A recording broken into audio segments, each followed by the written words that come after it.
for you. It's the question that is listed in the title here.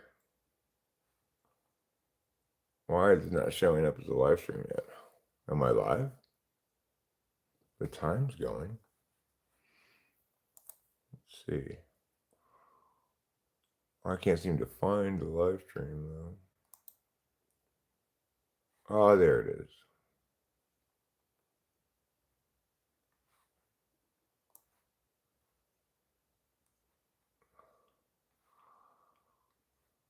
A comment? A commenter at this hour? All right. You can't spell my name without the $sign.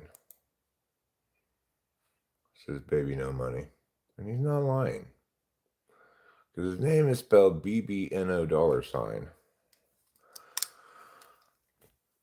I do not get it. I don't understand how this guy makes so many fucking hits. I just listened to this new one of his he put out 2 days ago. He's constantly putting out tracks called Not Safe for Work, the new track. And I mean, it hits so hard. It's amazing. Rumors playing needed, please. Who's Baby No Money? Yeah, a musician. Yeah. I put a link to his most recent upload in the community tab because I was just so impressed with it, and it just struck me like, how is this guy fucking doing this hit after hit? Occasionally he'll have a miss, but even then it doesn't miss that badly. It's just like not one of my, not gonna make my playlist, you know. I tell you, and the thing is, we've been listening to him for a while. I found him maybe a year and a half ago. The first Baby No Money song that I encountered was his biggest hit, which is Edamame. Edamame? Edamame? Edamame? Word sounds weird in my mouth. And I found that song because it was in the movie Quiz Lady, which, by the way, is a fantastic. I've got a new message. Well, I better see what my new message is real quick. Just give me like 5 seconds. Was that 5 seconds? Hopefully it was no more than 5 seconds. It was just a spam. Beloved for quirky flow and charismatic rhymes, Baby No Money's dugout's unlanded in the mumble rap subgenre. He doesn't mumble rap at all. That's ridiculous.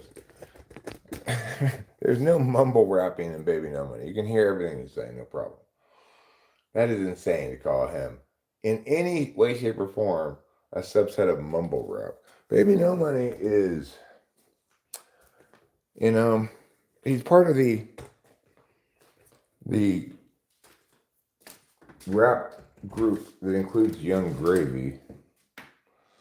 Young Gravy is a little bit more of like a ridiculous rapper, I guess you'd say. He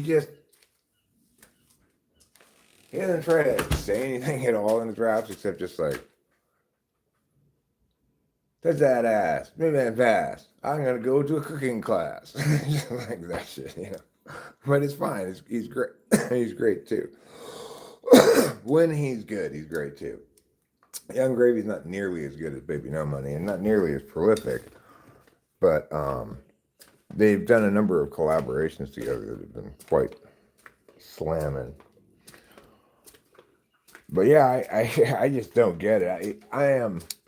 My mind is boggled. Like, never in a million years would I be able to just crank out hit after hit, jam after jam.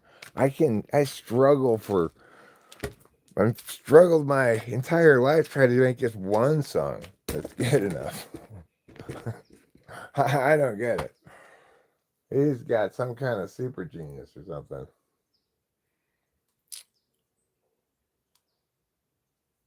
1-800, call me up for a good time.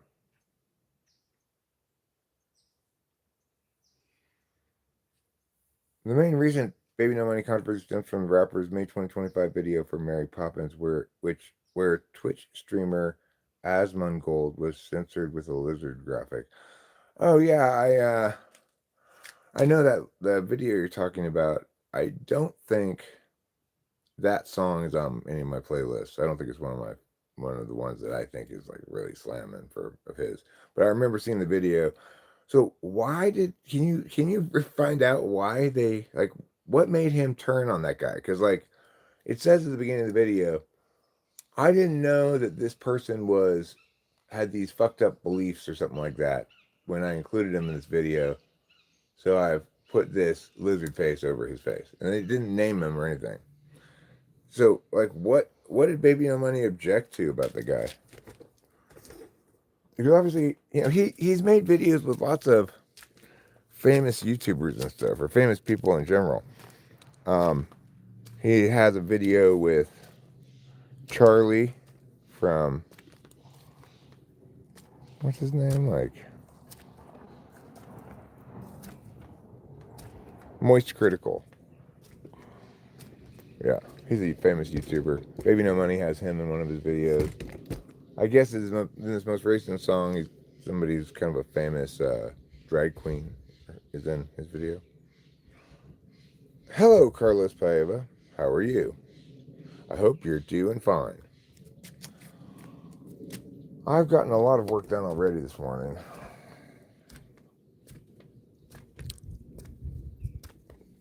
Including cutting away those annoying branches down there. See, I want to be able to walk down the steps, sure, but if I want to be able to walk down this way, too. So if I have to work on the side of the hill, so I cut away all these branches that are in the way. I shored up this here so that I can walk on the edge of it and not slide down. And I've got this thing mortared all the way to there. Need to go up there now. Making pretty good progress on the pond. I'm pretty pleased with that. Oh, I went out in the mountains and got a shit ton of rocks today, too. I needed more rocks. So I've got this bucket, a bag of rocks down there, and I got more rocks in the back of the little car. I also got some firewood while I was out there, since I've been barbecuing. What are the holes for? What holes?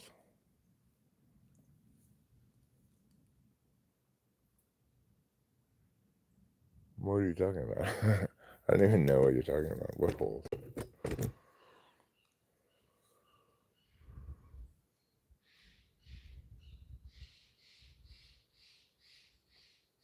I don't see any holes.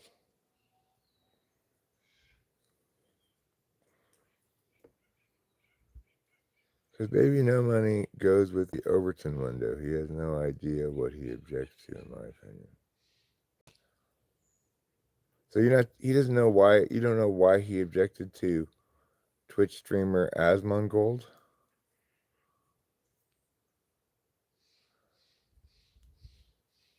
Well, as far as the steps go, if you're talking about the cement here, I've been learning how to do this process as I've been going along, right? So I started out with concrete, and some of that concreting job is pretty poorly done. But I'm going over it with mortar, and I'm mortaring in these stones as well to make it all smooth and stuff. If there are holes in concrete, then that just means it's an accident. But if you mean what are the dirt parts for? Well, plants are going to grow there. I'll just water it, and then wild plants will grow there. As far as the pathway down there that's next to the little stream part of the pond, I spent some time shoring up the back of this hill this morning so that it's stable. And I moved more dirt over there so I can try to get it all the same height, But look at this shit. Oh my God. I was sitting out here looking at this ridiculousness. It's just what in the world? How do I have so much amazing weed coming in? It's just, wow. I feel so just delighted.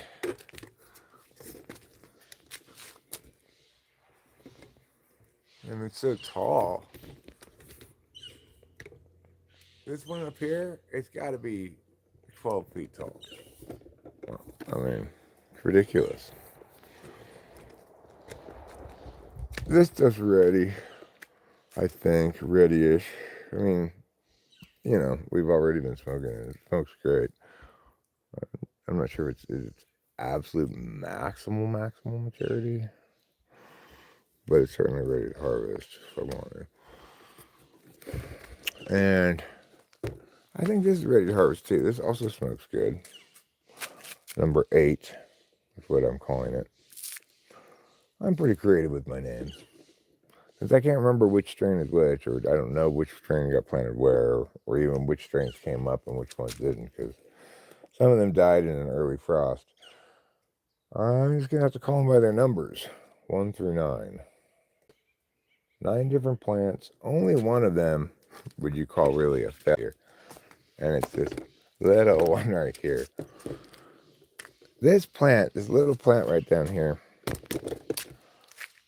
it somehow, as a seedling,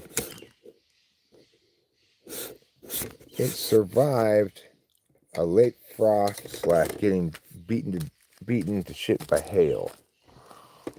It survived it, but it just never got very big. It was always the runt of the litter after that. It has epigenetic change from the trauma that it suffered. Fortunately, it has no seeds, so it won't pass on any of that epigenetic change to its offspring. It won't have any offspring.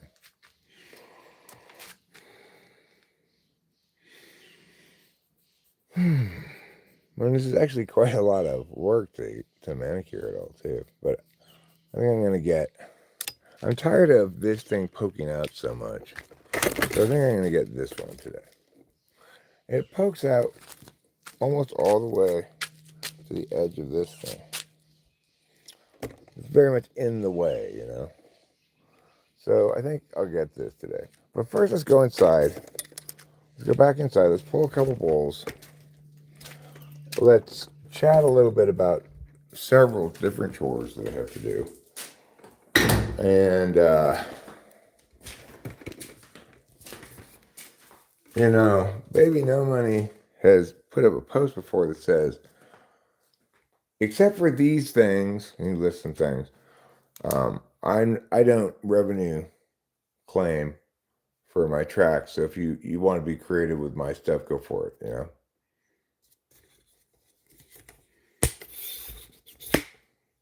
So let's see. My impression is removed Aspen because Asmon bad. The runt of the litter is right. I don't agree with lots of Asmon Gold said, but Baby No Money wouldn't be able to tell you why he removed him. Talking it on consensus that Asmon Gold is racist, sexist, Zionist, blah, blah, blah. Oh, well, he should do a little background check before he invites somebody into the video, maybe, you know. Regardless, I am muy impressed with Baby No Money's new song. And another recent song of his, Rachel's just like gone apeshit over. I love it too, but she's even more a fan of it than I am. Called 1-800 Hit Me Up for a Good Time.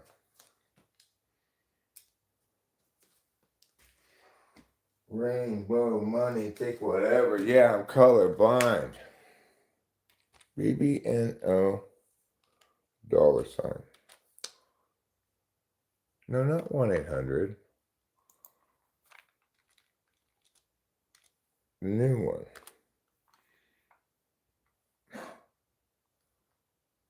Why are you doing this to me? Rachel loves this track so much. I love it so much too, but it's just her jam, you know? 1-800 100 hit me up for a good time.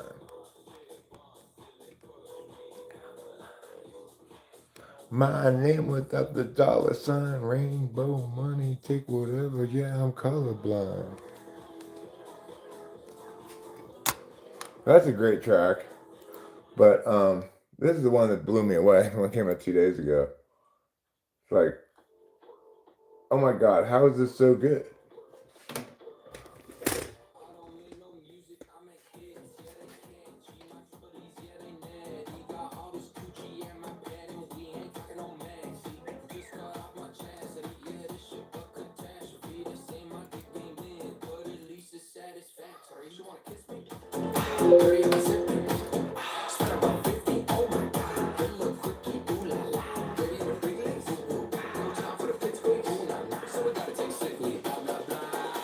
Goddamn, this shit ain't safe for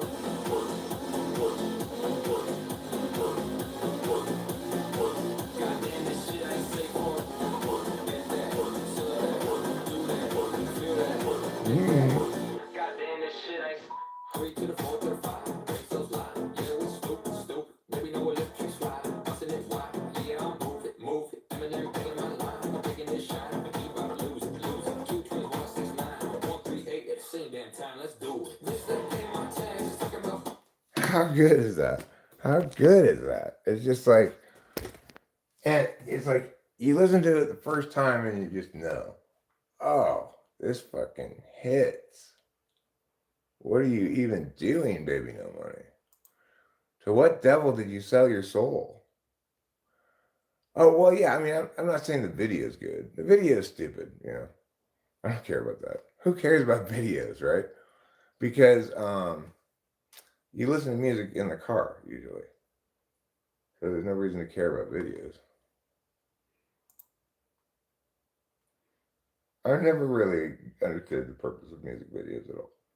I've made a couple, but it's like, yeah, the whole blocking streamers sounds more like a marketing stunt. He's not a. That wasn't a marketing stunt. He just isn't very deft in his calculation of you know like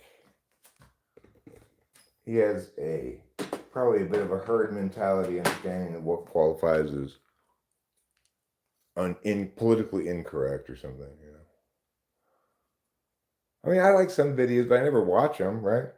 Because it's never going to be the case that I want to listen to a song because I want to watch the video. The thing is, one thing that Baby No Money does, which is remarkable and cool and weird and surprising, is that he basically always has the same kick drum going in all the songs. It's just like boom, boom, boom, boom, boom, boom, boom. Just a straight up kick on every beat. So that it moves. It's got a lot of forward momentum. But he mixes up. He works with a variety of different beat makers, I think. You often listen to songs for the clip? What does that mean? What's the clip?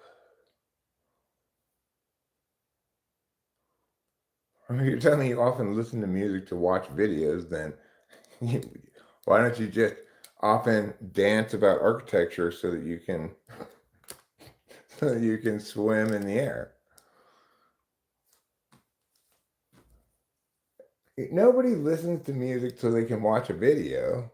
The video is either something you can watch because it doesn't take away from the song, or you can't watch because it does take away from the song.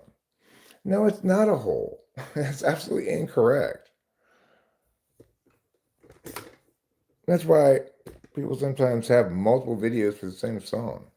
Like they'll have a regular video and they'll have a lyrics video, because some people want to sing along with it and they want to see the lyrics. In that case, I understand why you'd want the video, right? It's providing you a better way of interfacing with listening to the song.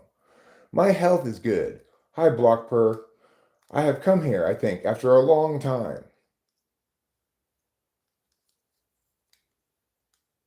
I mean, like, for example, I can think of songs I like that have great videos. I really like the video to Think About Things by some crazy long name. It's a song that goes, yeah, baby, I can't wait to know. Believe me, I'll always be there, so. Bow, bow, bow, bow. Baby, I can't wait to know. What do you think about things? Believe me, I will always be there, so you can tell me anything and I'll listen. Boom, boom, boom. You guys don't know that song. It won the Eurovision Song Contest some years back. Also, if I see the video every time going forward that I listen to the song, I'll picture the video in my head. Oh, I don't do that. So.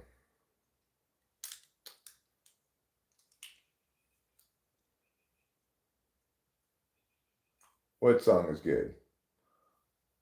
Which one you talking about? You talking about Not Safe for Work, or are you talking about Think About Things? Think About Things is a fantastic song. And what's great about it is it says baby, but it's actually written to a newborn baby. And yeah, it's such a good song. And so the lyrics don't really quite make sense until you realize, oh, he's singing it to his baby. That's why, you are here to learn how to speak. Oh, it's a fantastic song. The video is fantastic too. The dance is fantastic that they do, and just everything about it is fantastic.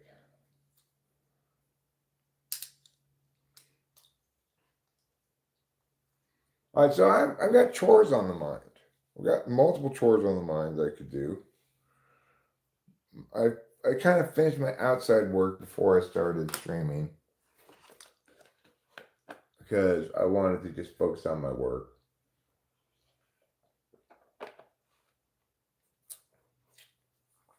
Oh yeah, Daddy Fryer or something like that. Daddy and Gagnomagno. Like, get a good brand name already that people can say, maybe like Steve and Tom. How about that as a band name? Okay, today is the day, one of these chores that I'm going to do. We're going to remedy a mistake I made a long time ago. A mistake I never should have made, except for the fact that I've got terrible TE and I'm a bit of an idiot. Obviously, these don't go over the door. If they go over the door, and then when you open the door, it goes like that, right? That's dumb. It's not supposed to be like that. But that's how I did it.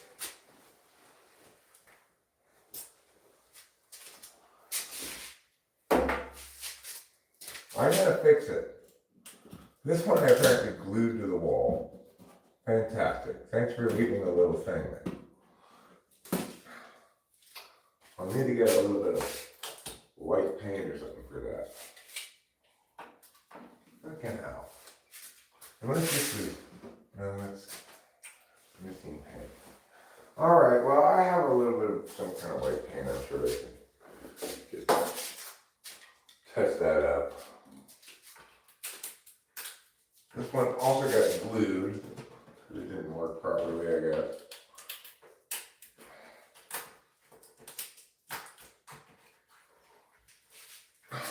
Fucking hell. Alright, give me a second to get a little utensil of some kind.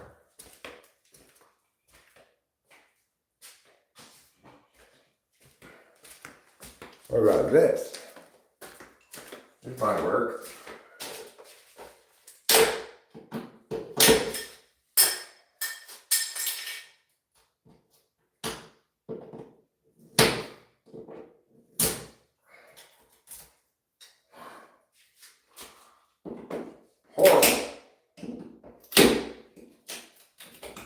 Got these command strips because you can't really put things in these walls because they're metal walls. Can't really drill into them. But then of course command strips didn't work, so then I glued them down so it defeated the whole purpose of the command strips. Well, hopefully they'll work in this context. Let's find out.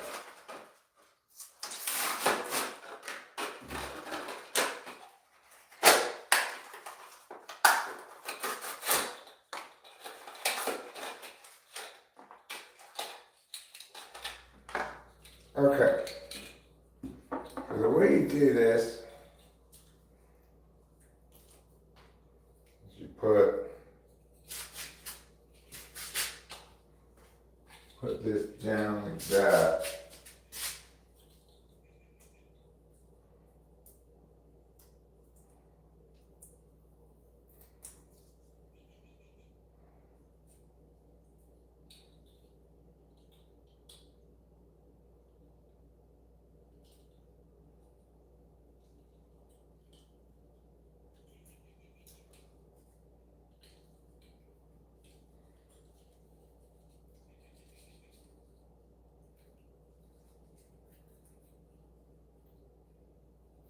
Do I have it backwards or something?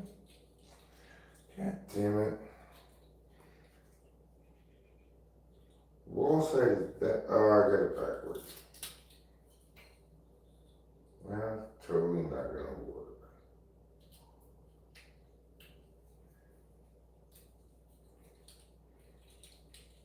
Alright, well just fuck this one then. I'll put a new thing. First thing I give you an extra couple of strips. Alright, so this is wall side. And this is down. So I'll put this here first, like this.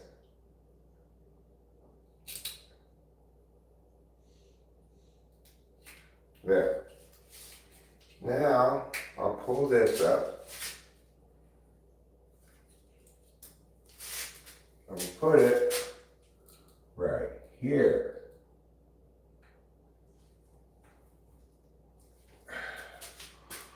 And thereby avoid being the world's biggest dummy. This is still gonna cause a problem, I bet. But this is too close to this now. Stupid Eric. Why are you such a big dummy all the time? It's fine, it's fine. It's fine, I said. Don't need to call the cops or something like that.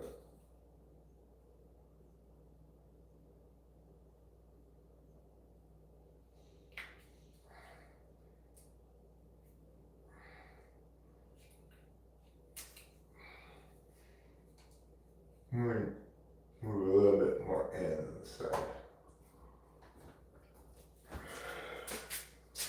Alright, now let's try to put this there.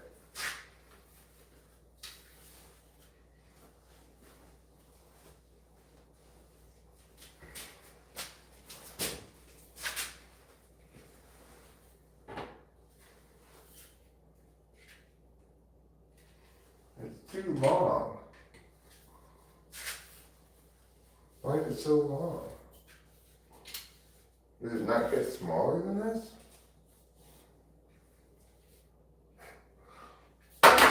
Well, that's not gonna work. I'm gonna need to get a shorter pole.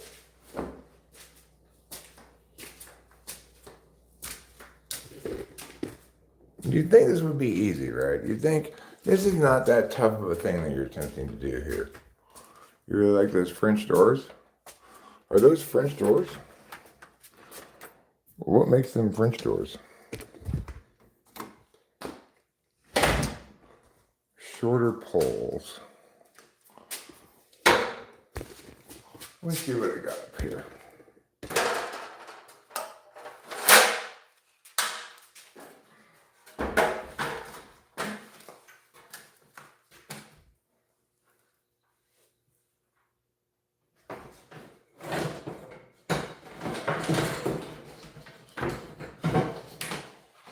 Nothing. I have nothing of use up here. Is that what you're trying to tell me? What's this?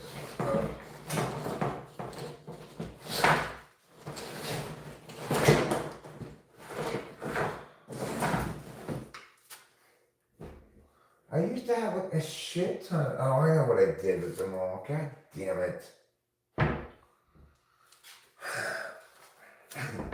I had a shit ton of these fucking drapery pole things.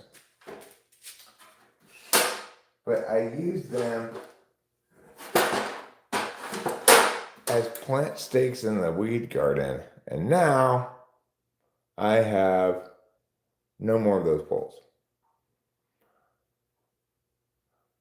Yeah, you'd think so, Liliana Diaz. You'd think so. But you know what I did? I've got an excellent plan. Kind of plan that wins all the awards. All right?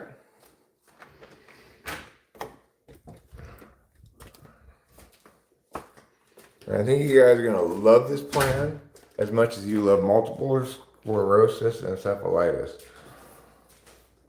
Those are totally different things, by the way. Multiple sclerosis and encephalitis. All right. So all we need to do here is figure out how long should this be. It should only be this long. I'm just going to cut this thing right here. What do you think about that? That's a good idea.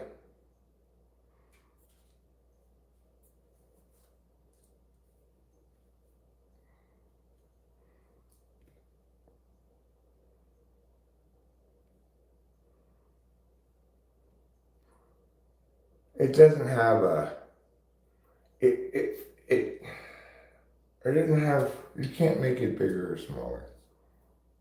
So I'm just going to cut it right here. I'm going to do that right now, real quick, real easy.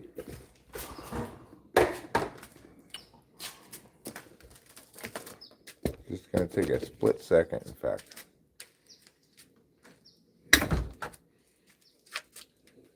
If he's a Twitch streamer, does that mean he streams himself playing video games? Or do they do other kind of streams on Twitch too?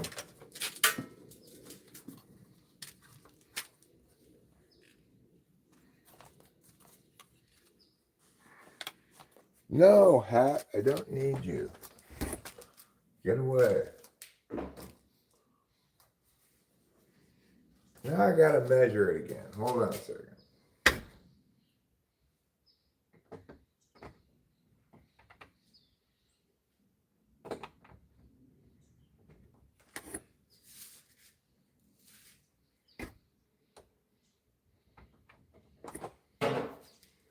Okay.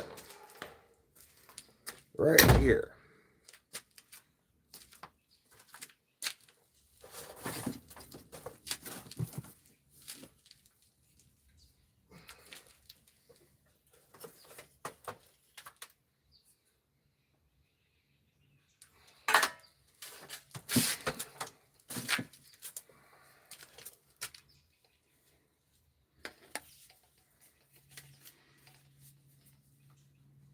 Close your ears for a second.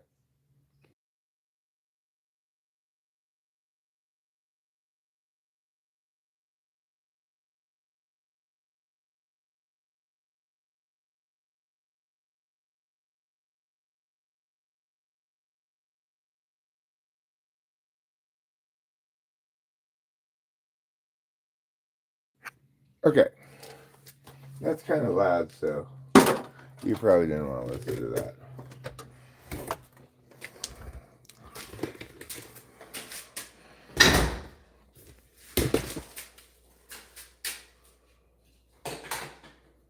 Perfect. Or perfect. So now we're going to put this back on here.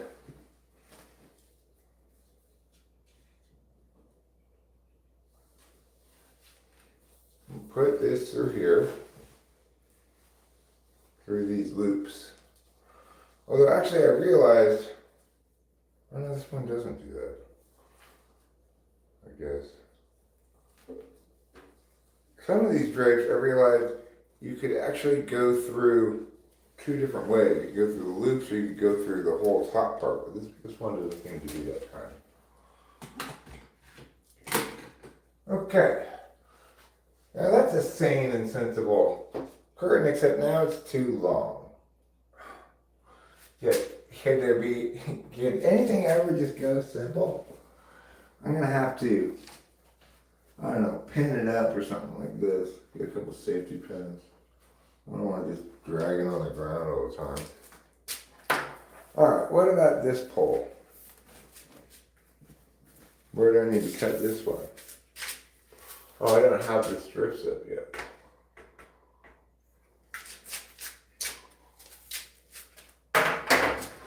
So let's get out command strips because we are in command of things around here.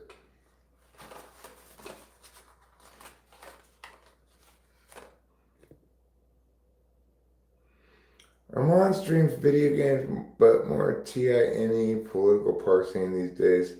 Her dad was recently diagnosed with pancreatic cancer. Due most of his time goes to being there for his hilarious dad. His dad's hilarious?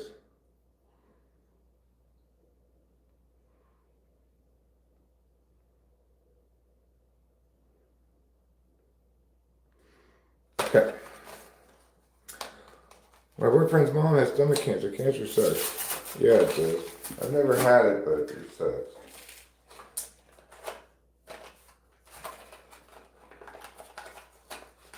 I tell you though, regarding health matters and myself, I'm feeling pretty good about things because I was living with this continuing problem of having to get up and pee all the time during the night and not getting enough sleep, really, not getting good sleep. And since I changed my diet, I don't think I got up one time. I got up shortly after I went into the bed to go pee because I realized I hadn't really gone pee. But then I slept straight through to when I got up this morning, which was early. It was like maybe 5 hours I slept, but that's insane. That is just a miracle. I am so happy. It feels like I got a new lease on life.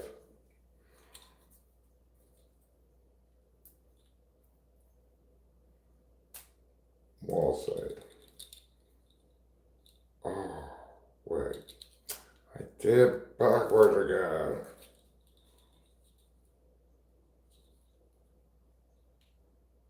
Wait, no, I didn't. Yes, I did. Wall side.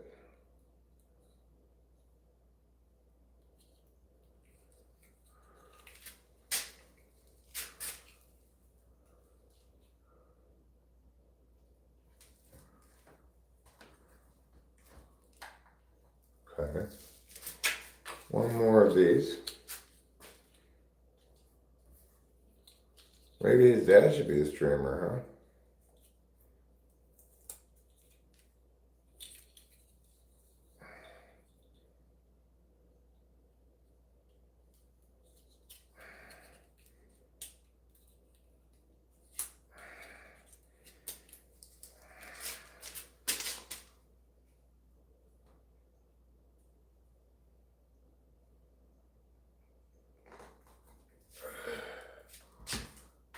Okay, now let's try.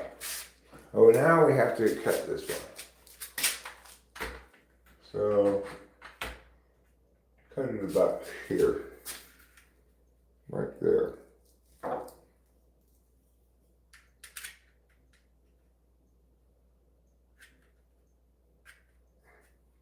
There, I made a little line so I can see where to cut it. Okay. We're ready for cut number 2. Damn, Unc outlived me, fair play king.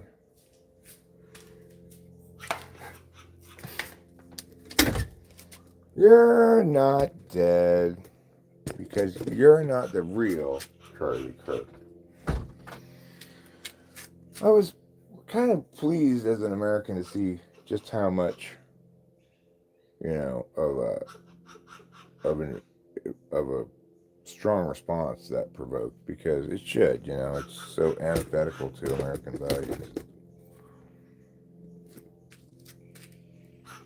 Go ahead. Just go inside. And around.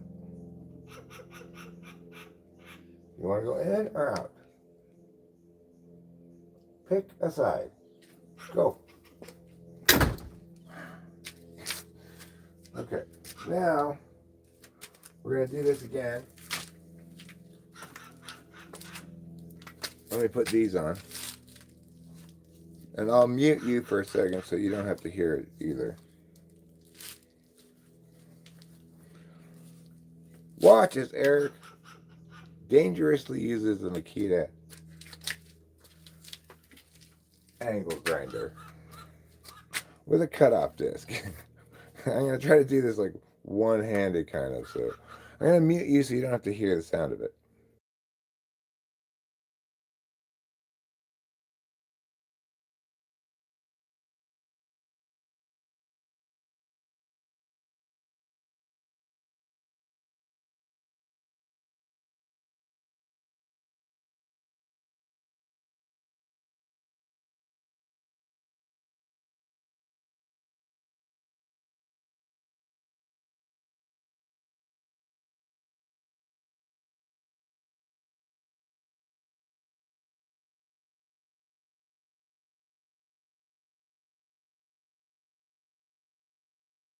Okay. I'll admit that thing feels a little bit dangerous sometimes. I did cut the top of my thumb with it a little bit one time. It did not enough actually to even make it bleed. I was really lucky. I just nicked it, but made a little line cut. I'm gonna have to pen this up. This is too long. This one, just fine like that. Okay. We'll put it through this thing.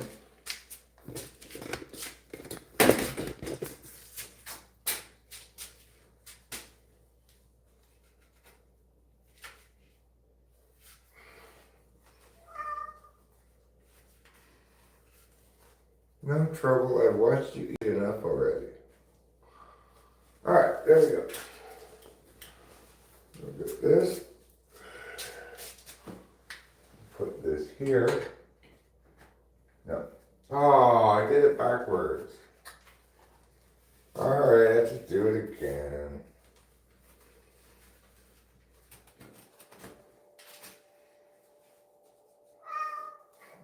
Just zip it, dude. I spent a lot of time watching you eat like half an hour ago, so you just knock it the fuck off.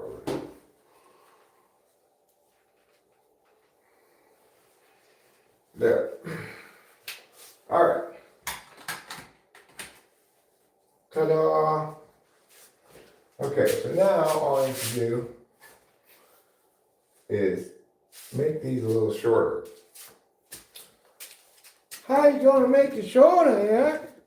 What you gonna do? I'm gonna get some like safety pins or something. I think. If I can find some.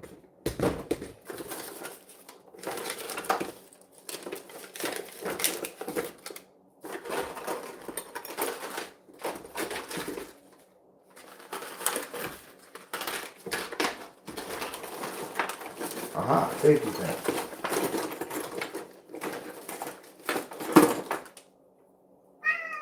Okay, shut TFU. Seriously, dude. Seriously, though. I'm not lying this time.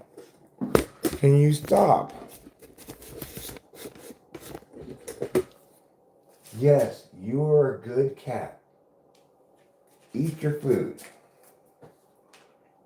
I'm lying to him. He's not a good cat. Oh, yes, you are a good boy. Again, I'm lying. Fortunately, he can't seem to tell when I'm lying. I should have got this size curtain for those doors. But shoulda, coulda, woulda, right? Shoulda, coulda, woulda, didn't, as they say in one episode of The Simpsons.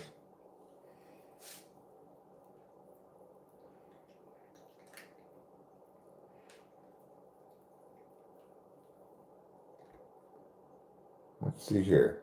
The sound of silence. Hello, Eric, my old friend. I've come to watch you stream again. And you're knocking out household tasks. When there was COVID, you must wear masks. And the strain messed up people in their brain. Quite insane. I am very skeptical of some of the reported impacts of COVID long term. Very, very skeptical.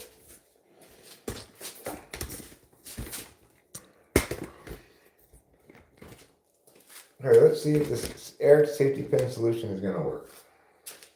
These are small safety pins, but it's fun.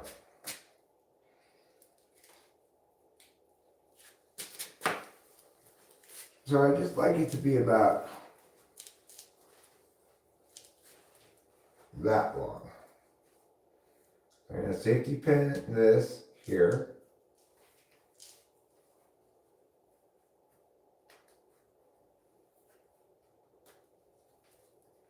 Like, yeah.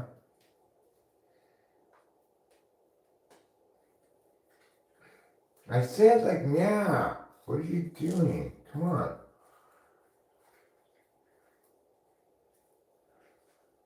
Like, yeah. Like, yeah. Go in there. What is wrong with you? There. Finally.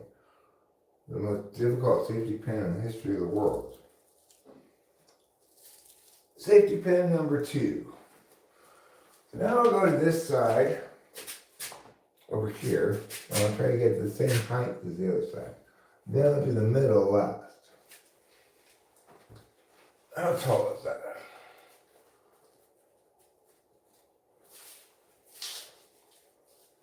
Like this.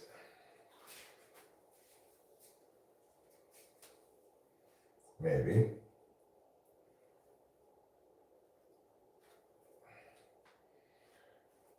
You are in good hands with Allstate. That's what they say. But personally, I believe I'm in good hands without any insurance at all. Because insurance is a sucker's game. True.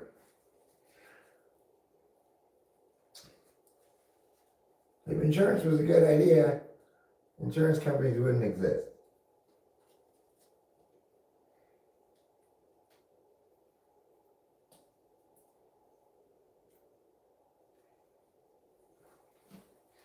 So now I need to get the middle. This is all saggy.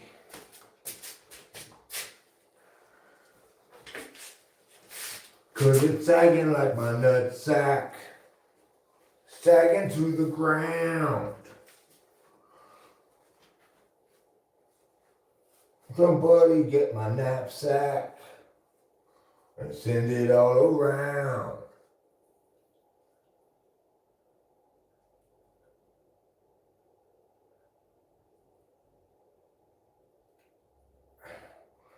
Will you open?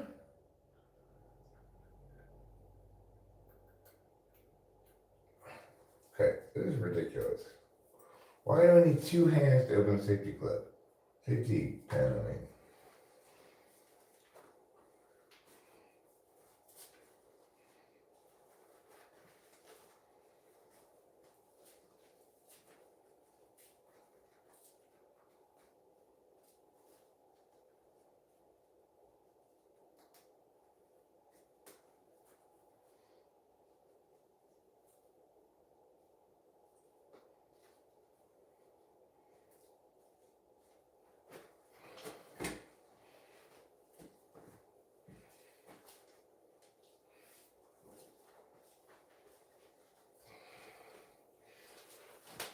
Okay.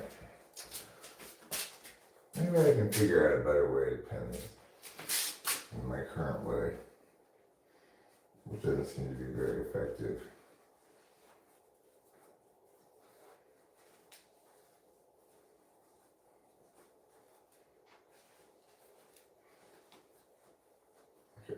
Where is it? Oh my god, this is so frustrating. In the front this way. Okay. Let's take this down. Let's put it on the table where we can work on it a little bit more easily.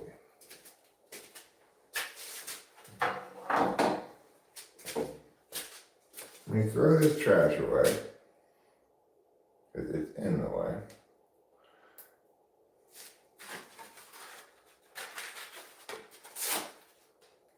I use this to hold the safety pins.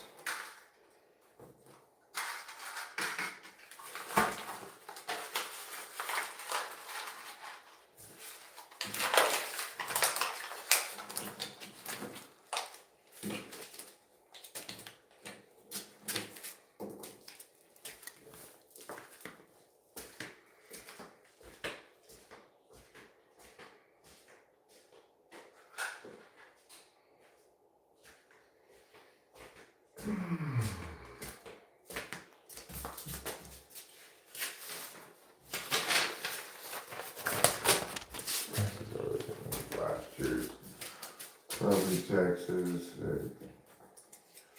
I paid them last year, well, probably go in some random file of papers I don't know what to do with at this point.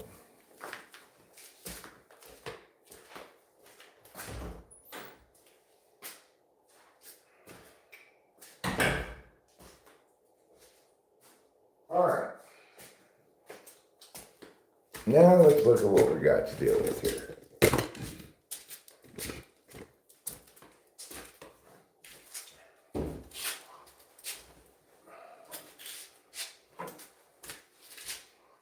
Okay. Let me start this process over.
Okay.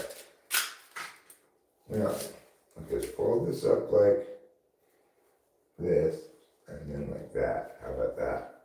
That's a good idea. Okay. Now we just need to do the pendulum.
Okay.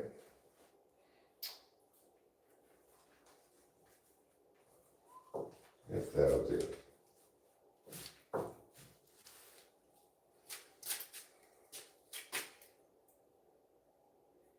Probably not gonna need a lot of safety pins, but let's start with this many. See how it goes.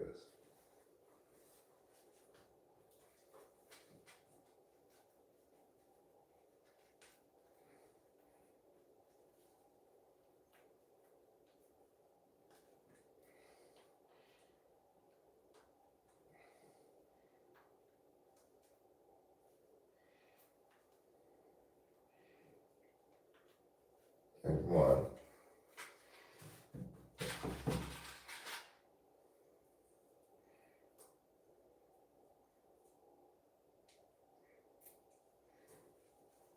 Here's two. Right here.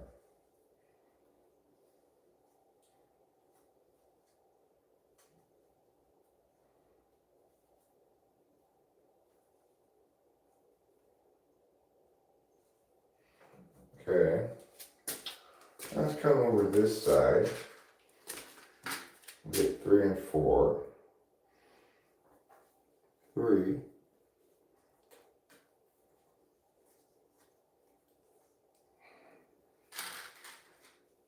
And 4. Right here.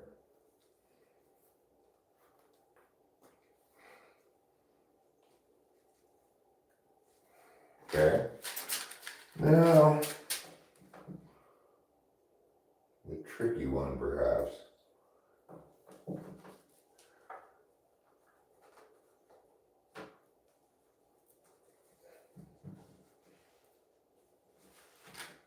Tricky, yes, but not too tricky for old Mr. Eric.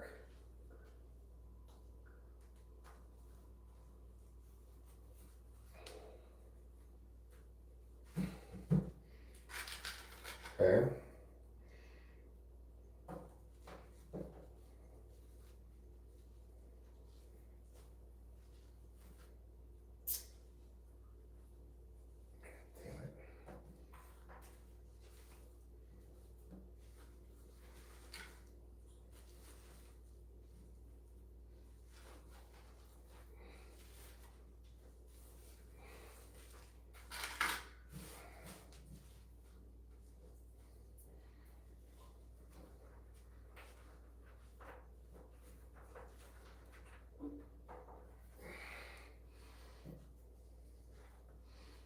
Let's try the bottom first. Okay. Now we'll do this top part.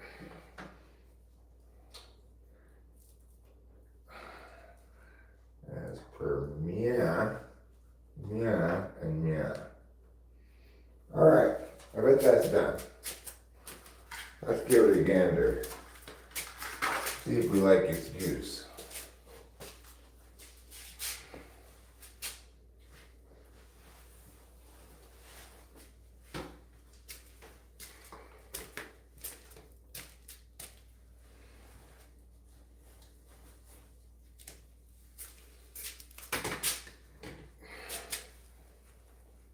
Well, it's better, but as you can see, it needs more pins. It needs one here, and it needs one in the middle there. It's fine, I'll do that with it hanging up, I think I should be able to, hopefully.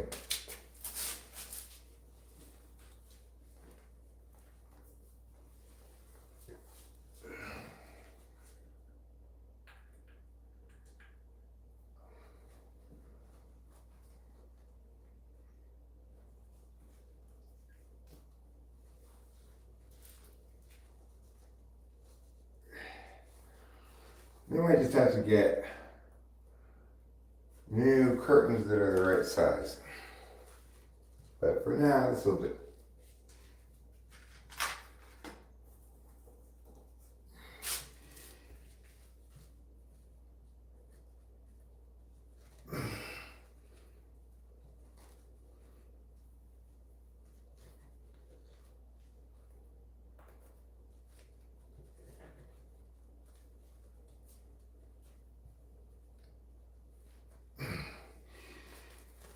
All right. That'll do. At least now, I'm going to close the door without problems.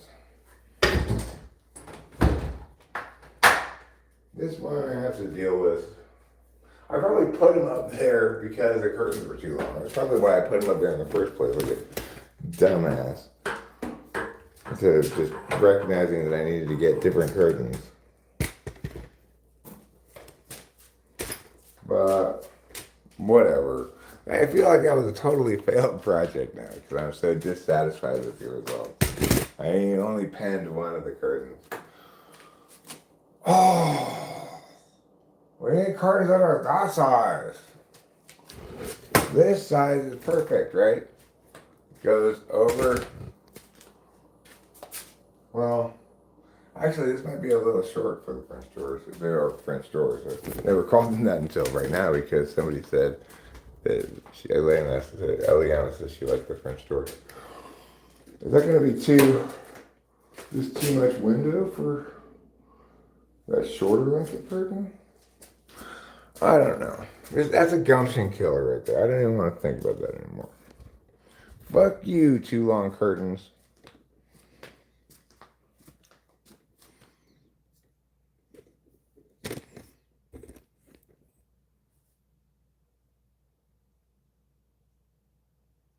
February 18th at the Palladium, Baby No Money. That'd be pretty cool. I wouldn't mind going and seeing that show. I bet he puts on just a fantastic show. I've seen little clips of him live before, not really watched such on purpose, but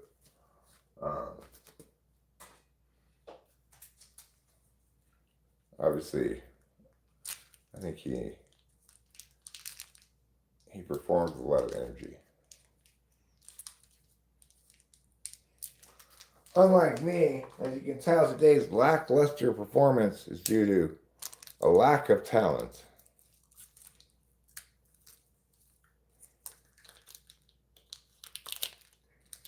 So I'm going to eat this cheese.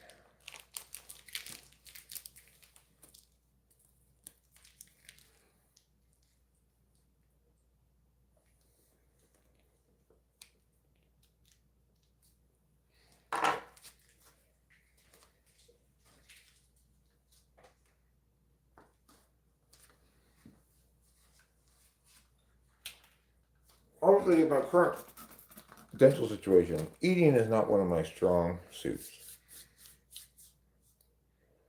I'm trying to avoid chewing with my one pair of molars because I keep kind of like hurting the place where they extract the teeth on the right side. Although the left side seems perfectly healed by now.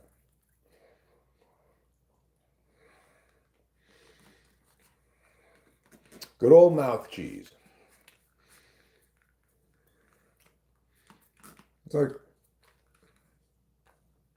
if somebody's gonna give me any kind of face cheese, I prefer it to be mouth cheese. Call me a snob. Maybe I am.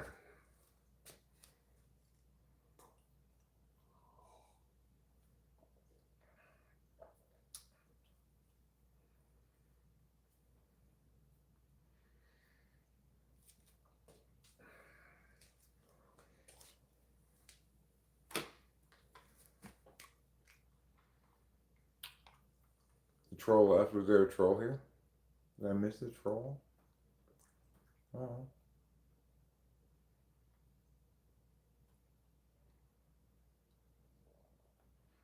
You and Charlie Kirk gaming.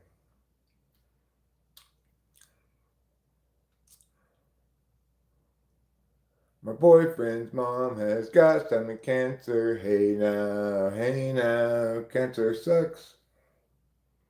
Show us how it's done, boss. Be careful, don't get Kirker. I'm the same amount of Kirk as I've always been, which is 0. I'm Eric.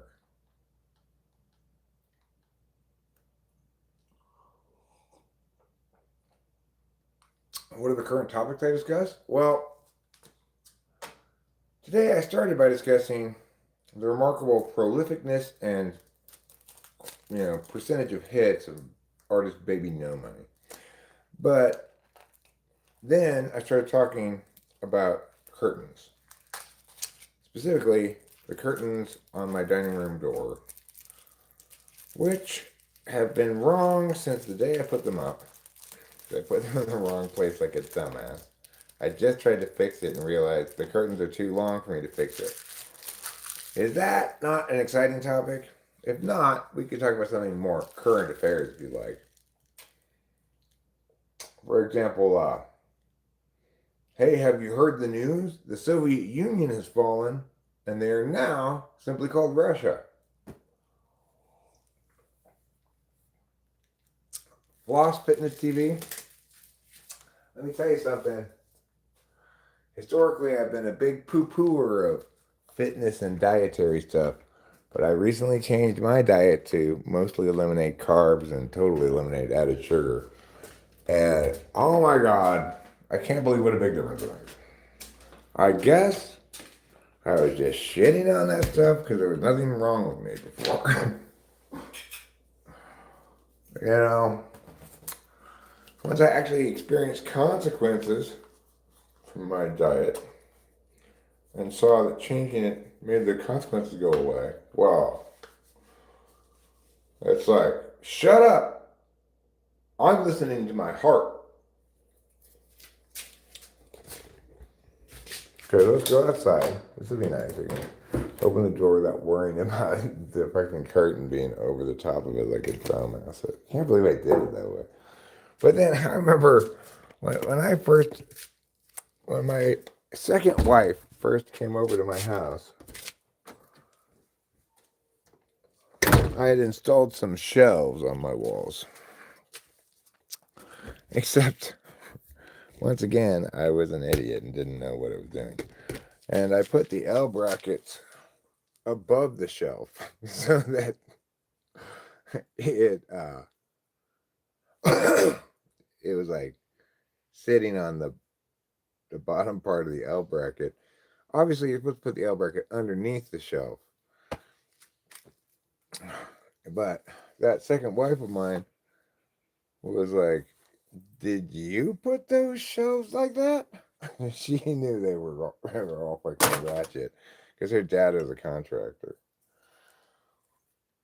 And nothing ever got done in bullshit fashion at her house, I guess.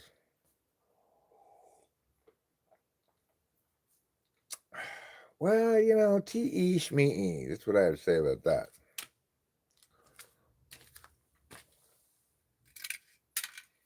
Now I've got two very miniature curtain rods. Because I want to make a little house for the cat and put curtain on it. I could use this. I guess these should just go in the trash. They're not really useful for anything. You know, as soon as you throw something like this away, you go, like the next day you go, oh my God, I wish I had about a foot long piece of lightweight metal pipe with a thing on the end. I sure could use that right now.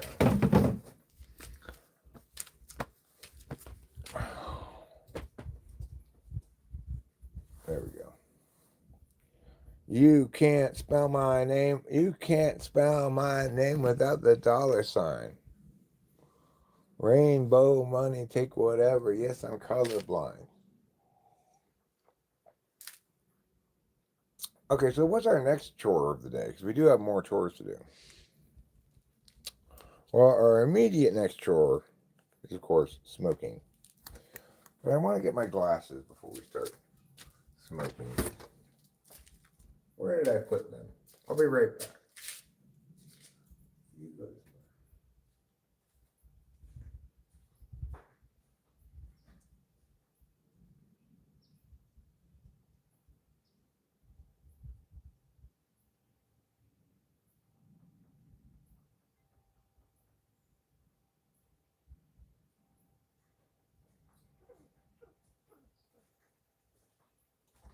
Those would be too short to plant steak. For instance, Mom, unless I had very teeny tiny plants, it wouldn't do much good. Shmee Eric Strauss 2025. That's true. He is a gem. Who's a gem? Oh, me? Thanks. I I appreciate being considered a gem.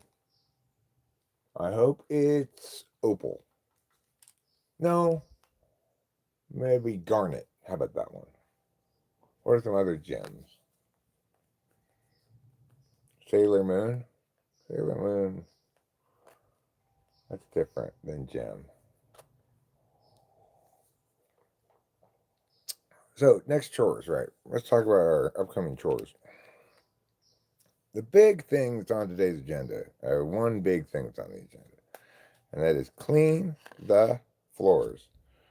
They are filthy. I finally got ammonia, so I'm ready to go. I also got some microfiche towels, not microfiche, microfiber towels, because I've got a plan for how to more effectively wipe up the clean floors without burning through multiple rolls of paper towels. I just toss the microfibers in the washing machine. Or I could just rinse them up by hand.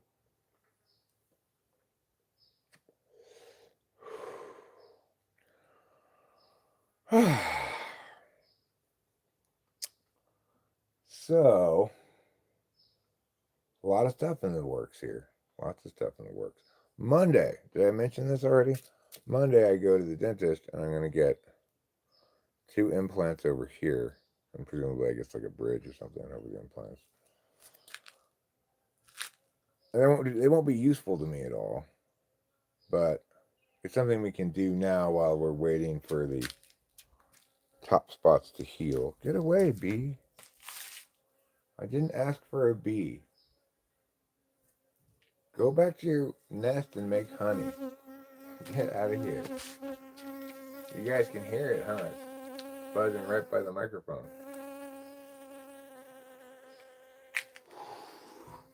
Get out of here, bee.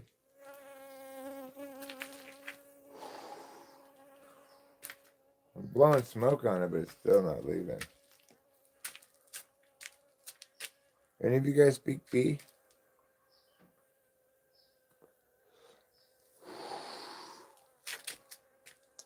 Just get away. Why do you want that so badly? It's like obsessing over the tripod for some reason. Now it's going in my shoe. You don't want to go in there. There are no flowers in my shoe.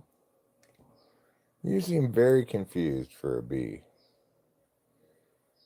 Unlike most bees who seem to know what they're doing. I think that bee may have been a little bit special ed.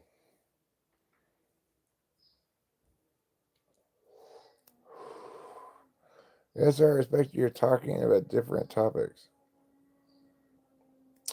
Cool. Well, thanks, Germany. Guten Morgen. And ja, get in this line. This is a line for Stuttgart. Get in the back of the line. That's my imitation of a German. No offense. Yeah, I'm getting it done. It's gonna cost $4,500 on Monday. We're paying it like one thing at a time, you know. But I'm tempted on Monday to say, okay, let's just figure out. But after Monday, I will have already spent $8,000 on my mouth.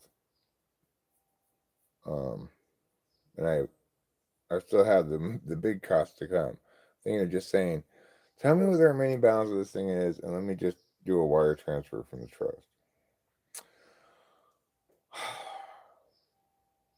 Because like I don't even know if I can spend $4,500 on my debit card. Like, are they gonna say like you're over a limit or something? I don't know. So I'm planning instead of risking it with my card or just going down to the Wells Fargo tomorrow morning before they close because they are open Saturday morning and getting a cashier's check made out to Yosemite Dental. What is your opinion about Germany? I want your real opinion. Don't hold back. I mean, I don't really have a whole lot of thoughts about Germany. I encounter German tourists fairly often. Not that I talk to them or anything, but I mean, you'll see them in town and you'll hear him talking German, and you go, "Oh, I guess those people are German." You seem like people who like to travel a lot to me. And my parents loved Germany. They lived in Germany. Um, and in fact, they got married in Europe, but not in Germany. They got married in um, Verdun, France. But when I was growing up, my mom used to say, or my dad too, I think, there was something I was trying to do that wasn't allowed. They say, "Das ist verboten." Okay, I guess that's verboten. But yeah, my parents loved Germany. I never been there. I've been to England. I've been to Italy. I've been to Austria. I've never been to Germany. I would have liked to have gone to Germany more back when I drank alcohol, because the whole like beer garden thing, it just seems like a wonderful German thing. And I'm German ancestrally. My last name's Strauss, it means ostrich in German. I guess one thought I have about Germany is that I get the impression that the former East Germany still hasn't really caught up to West Germany, despite it being so many years. But I guess there's no more East Germany anymore. If we could just get that same solution for the Koreas, we'd be in good shape.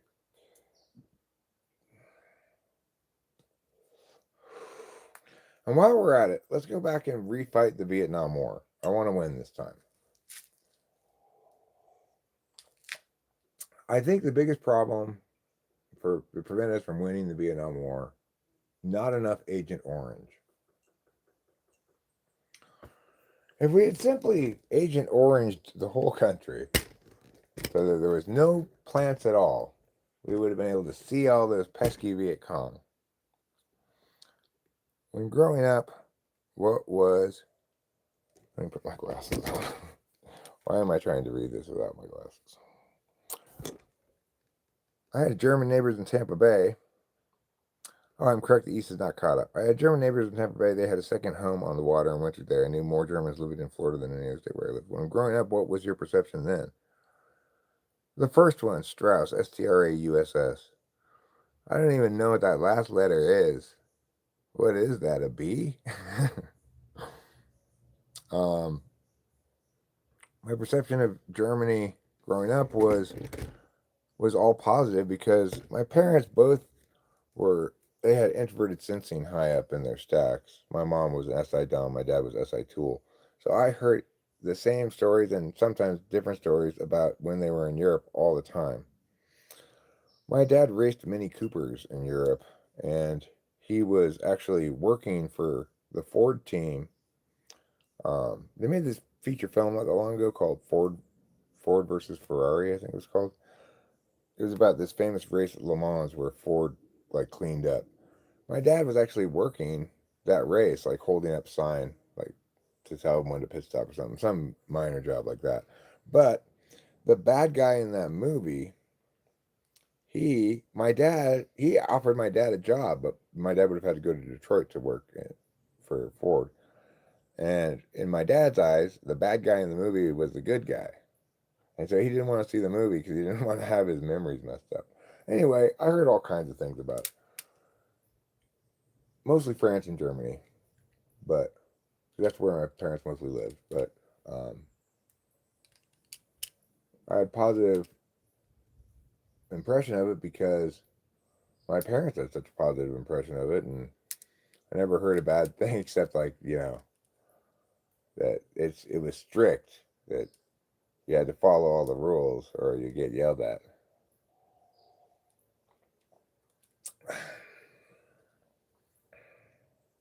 You don't have to disclose much, but do you know more about your heritage from Germany? I don't really.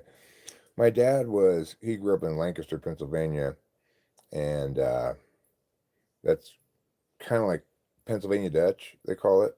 But he wasn't Amish, but he was Mennonite, which is like Amish light growing up. And his dad was Strauss, and his mom was a Schenk, which is also a German name. And my mom's mom, her name was Brandstetter, which is also a German name. I believe it means people who homestead on Brand. I don't know what Brandstetter means. But yeah, and then my maternal grandfather was Schneider, another German name. So I got German all the way back on both sides as far as I can tell. But I don't know like when we came to America or whatever, when my family came over. I know that one Strauss died in the Civil War. We went and visited a Civil War monument and found my relative's name on it. My dad was in the military, but he didn't fight in any wars. He was in the military when Korea was going on, but he was in the Navy.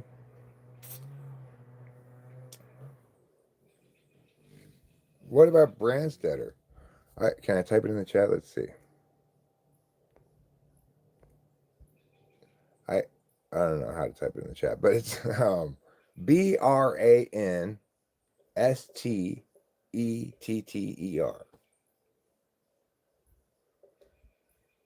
That's how you spell it. Bran brand Stetter. Stetter.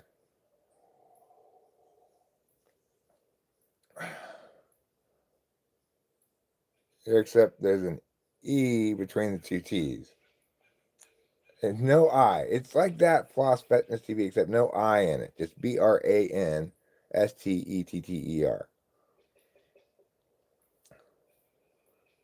No, still not right, Winston's mom.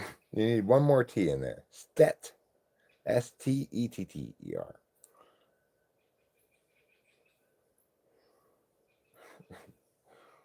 The Brandstetters were a big family.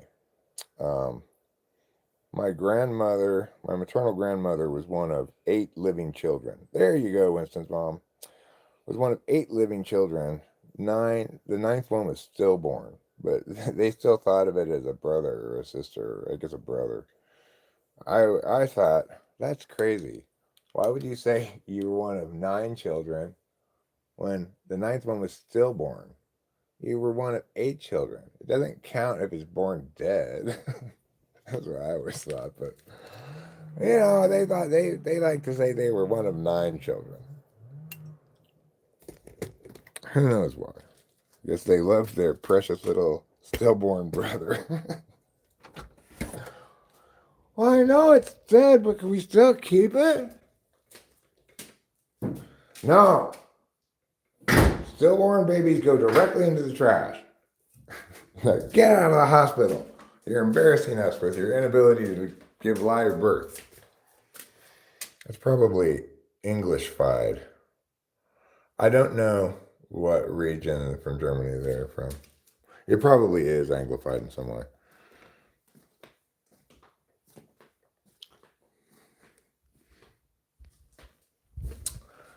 Let me Google it. Find out some things. So yeah, both sides of my family came over from Germany a long time ago, like pre-Civil War. So I don't know anything about the German part. Although I do have a bunch of like family archive stuff in the garage. I could probably learn a lot about my family if I went through it. I'm just not that interested. Nein! Das ist verboten! Nein! Let's see.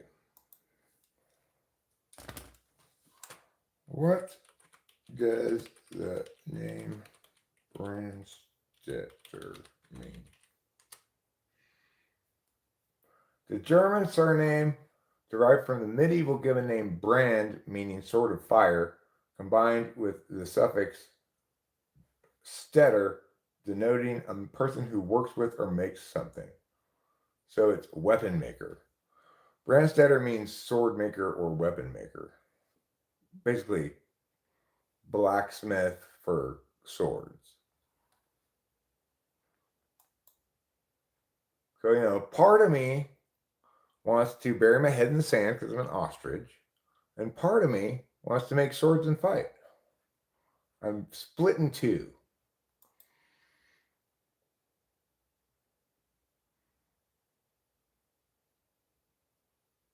Brand is fire. Okay, yeah. So Brand Stetter, somebody who works with fire, making swords, presumably. So blacksmith, basically. Now, keep in mind, I inherited no blacksmithing skills. If you were here as you saw me struggling with the curtains, you can see that I'm, the blacksmithing skills clearly skipped a generation.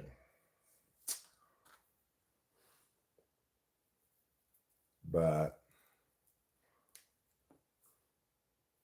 let me see what this means.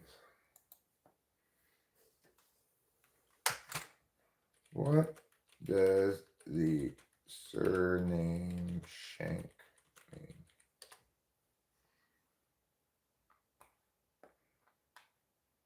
Oh, it's an Americanized form of the German surname Schenk with a C or Schenk with an E. SCHENK. I actually don't know how my grandmother spelled that name anymore. It means cupbearer, wine server, or innkeeper in German and Dutch. Derived from Middle High German word schinky, to pour out or serve. It's an occupational surname. So basically, I'm a blacksmith, ostrich, serving wench. I think I inherited a lot of the serving wench. Because I find myself cooking for Rachel all the time. So those are the. Oh, I didn't look up Schneider. Yes, the place for drinks or started. Yeah. I am a serving wench. Okay. I mean, I don't look at what Schneider means. But so as you see, I got on all sides. I got a Schenk, a Strauss, a Brandstetter, and a Schneider. They're all German. Let's see. What does the surname Schneider mean? In German, it means tailor or cutter. Okay, so a tailor, blacksmith, serving wench, ostrich. If you combine all four of those things, you get me.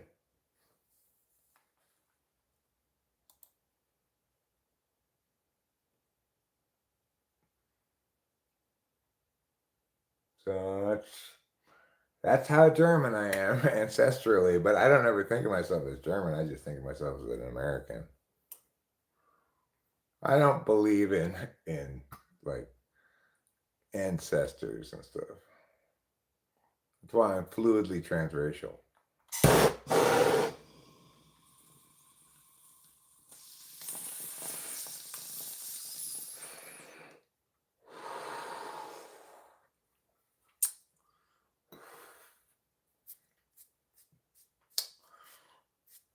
And then I think the man that my grandmother's second husband, who I'm not biologically related to, his last name was Kohl, Kohl. I think that's also German.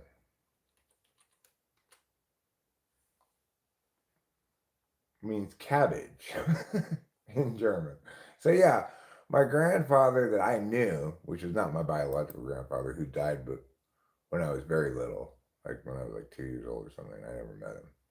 But the grandfather that I did know, he was also German, Alfred Kohl, and his name means cabbage. So by marriage, not by blood, I'm a cabbage. My mom never changed her name to Kohl though. She was Schneider until she got married to my dad. And then she went from being Jane Elizabeth Schneider to Jane Schneider Strauss because she moved her maiden name to her middle name. Some people like to do that. Oh, Helmut Kohl. Yeah, I remember old Helmut Kohl. Um, you can now smoke weed. Congratulations. I'm so proud of you. Good job, Germany. Way to be sane. like, like criminalizing marijuana is one of the most insane things that humanity has ever done. Why in the world would we deem people who smoke weed to be criminals? It makes absolutely no sense. Of course, the idea that it could be criminal to do some drug on the grounds that doing some drug might make you do something that's actually criminal is obviously insane. Just just get them when they actually be criminal.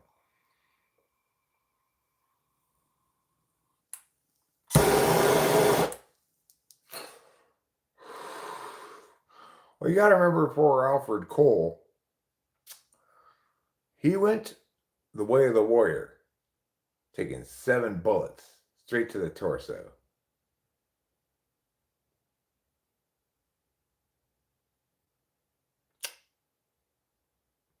That was pretty exciting, huh? I remember getting pulled out of school. My dad was very serious, told me what happened. I didn't know how I was supposed to act. Like, uh, obviously, this is really serious. Everyone's being all serious, but I was just in 5th grade. I didn't really get it, you know.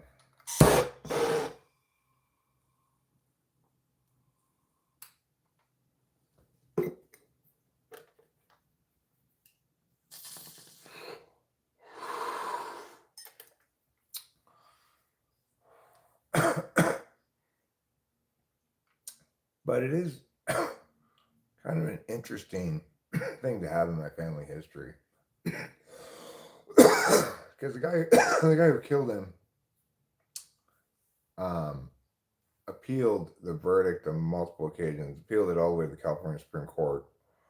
So there's lots of uh, you can find lots of court documents on the case online.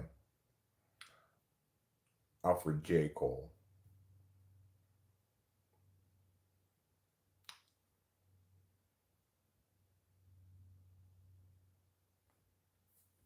Back when my grandmother was alive,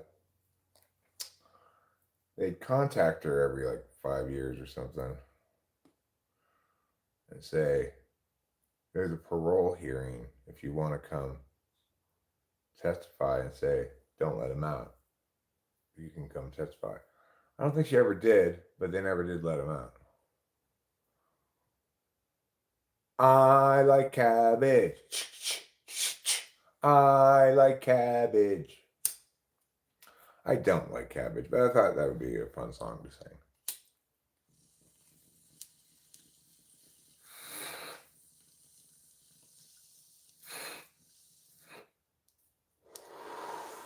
I wonder how like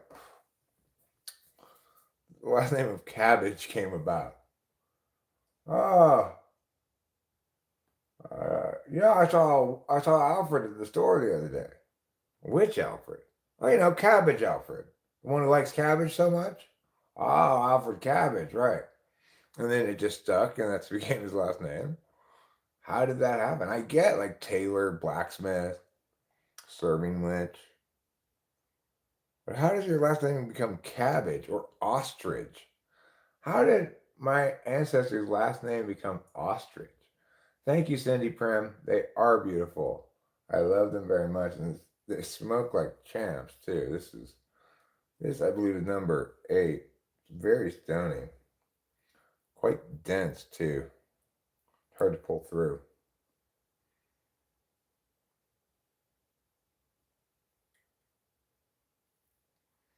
You mean the story of how the guy became named Cabbage, or the story of my grandfather's murder?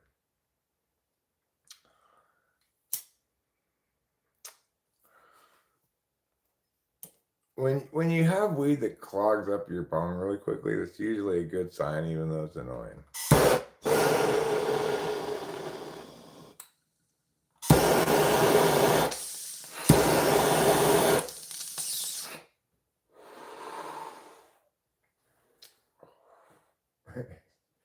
Excellent use of gravid, Ruben. Excellent. You get a wander point for just that whole sentence, whole two sentences. You get a wonder point. It's not Wednesday, so just deal with the one wonder point, but still. The history of your own family is interesting to many people. It doesn't change your life, but nevertheless.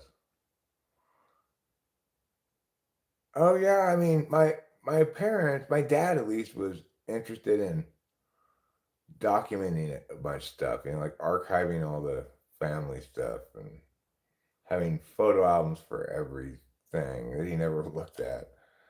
But I just don't have SI. I have it fourth, so I don't value it very much. And I'm just terrible at archiving, keeping track of what's already been.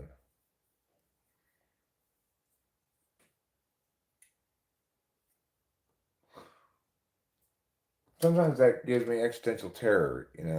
Like I've not been tending to things that I should have been tending to, and now they've changed.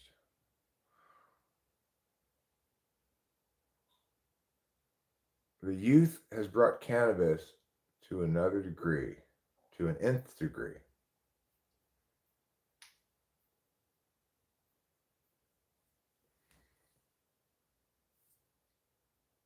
I actually know three people who died of gunshot wounds. Two of them self deletions.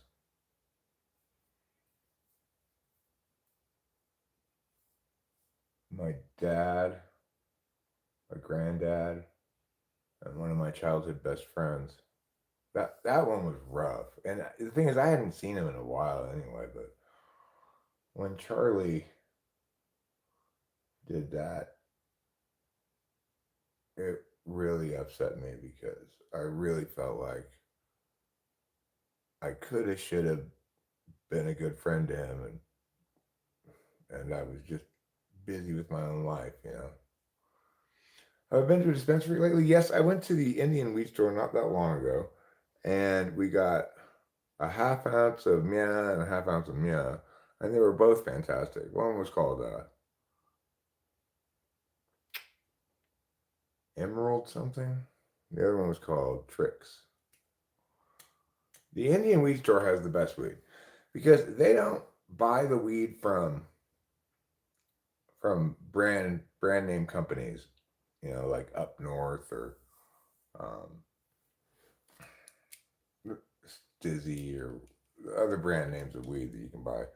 They only buy from Indian growers, and I don't know why or how, but their weed is simply better consistently than the top shelf shit you could buy at the white market stores. Sure, the Indian weed store is a white market store, but it feels more like a gray market store because they don't have to adhere to quite all the rules, I think, in the same way that stores that aren't on Indian land have to. Yeah, there's a lot of good weed out there. Rachel and I bought some stuff not that long ago called Coco Chanel. And oh my God, it was perfectly named because it was such a classy weed. And I smoked it just like, ah. Charles, bring me another joint. It's this fantastic Coco Chanel. You think it helps manifest the legalization of weed?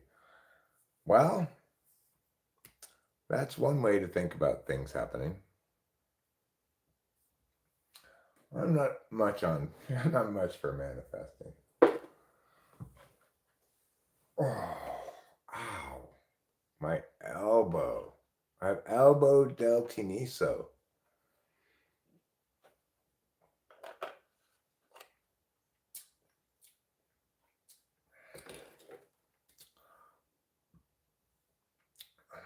I wonder if I could somehow make it fit that who I am is actually a combination of part tailor, part blacksmith, part serving wench, and part ostrich, with a little bit of cabbage by marriage thrown in. Instead of cognitive functions, I can just say, look, there are 4 ways of paying attention, all right? Tailor, blacksmith, serving wench, and ostrich.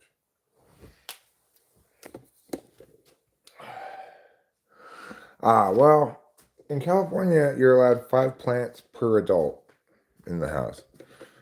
We have 2 adults. I have 9 plants instead of 10 because I don't know why. That's how it ended up.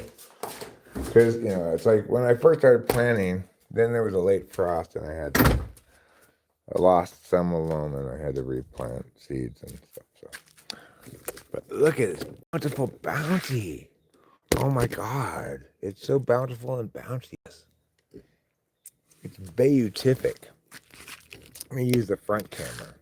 It's a better camera. So you can really appreciate the beauty. The beauty and the glory. Ah, yes. Bang. I topped this one, so there's 2 colas. I topped this one as well, so there's 2 colas. I don't know for sure, but I think this one might be Gorilla Glue number 4. If I remember how the Gorilla Glue came in last year. This little baby down here, she is the smallest of all the plants. I'm not going to get much yield out of that. And also the latest budding. So I'm thinking it's possible that's Jack Herrera, because Jack Herrera is super, super late. But I really don't know. This one, I have no idea what this is. It's got a ways to go still. And this one, 1, 2, 3, 4, 5, 6. Yeah, this is 6. No, wait. I don't know. They get all mushed together.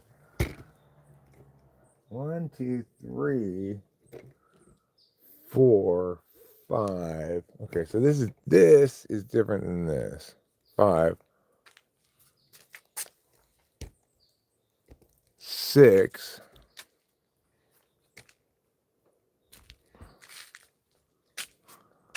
7, 8. I don't know. I know I have 9 plants, but I can't tell which one's which really from the front.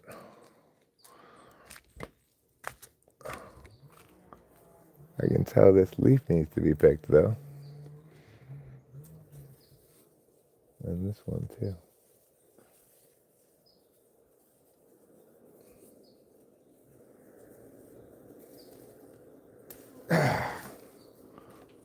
It's tough to pick. I've been having to shoo the turkeys away. I shooed them away this morning. These seeds that I put out here are not for the turkeys. Turkeys make a mess. They're like peacocks. They're just a pain in the ass. They're not as much of a pain in the ass as peacocks, but from the back here, we can see this, and this is the little one that, like, where's the top of it even? Oh, it's out there. I'm going to get very little from plant number 2.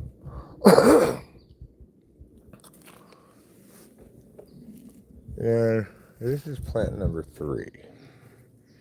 You can at least see the trunks from the back, so I can keep track of which one's which. 4. This one. This is the tallest one is 4. 5 is right there. And that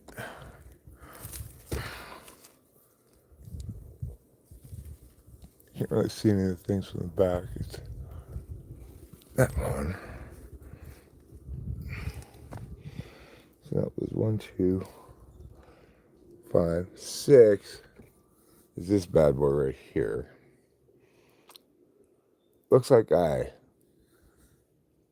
did successfully top it or not. I'm not sure. Looking at that, if I successfully topped it or not. Oh, I did, because it looks like I topped it twice.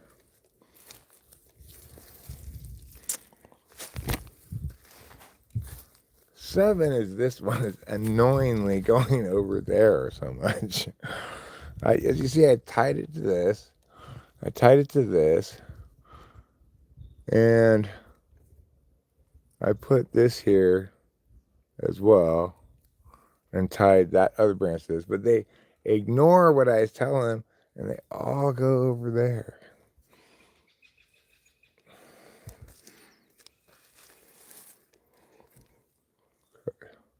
So that's 7. The next two is a big one that has like these juicy ones. That's 8. And this one at the end is 9. The one at the end's got a huge trunk. Look at that.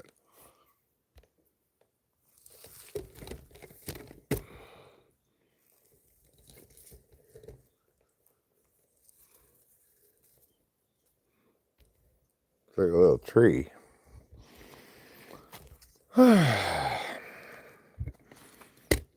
It's got a ways to go still. It's not close to being done. That's fine. Once we start getting enough weed in the drying closet so that we always have fresh but fully dried weed to smoke, then we could just harvest as slow as we want. The only concern at that point would be conceivably theft. But I'm not really worried about that if we're not home, and we're almost always home.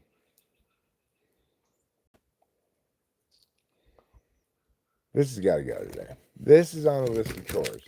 This branch here has got to come down and get manicured because it's in the way. It's just blocking the path and it needs to come down. Go in the drying closet.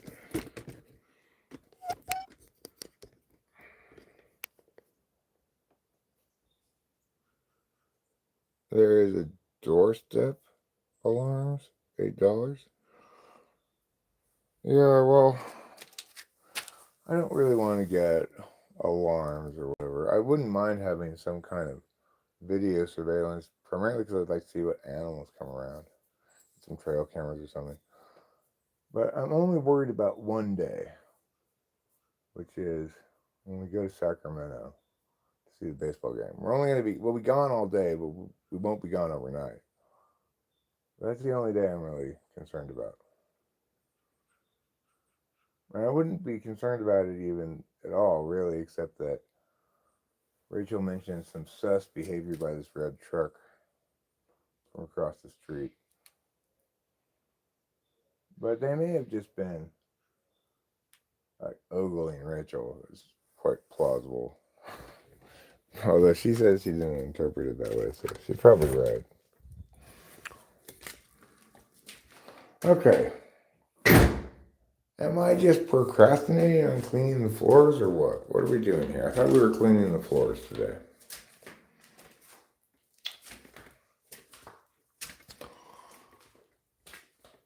Put this back.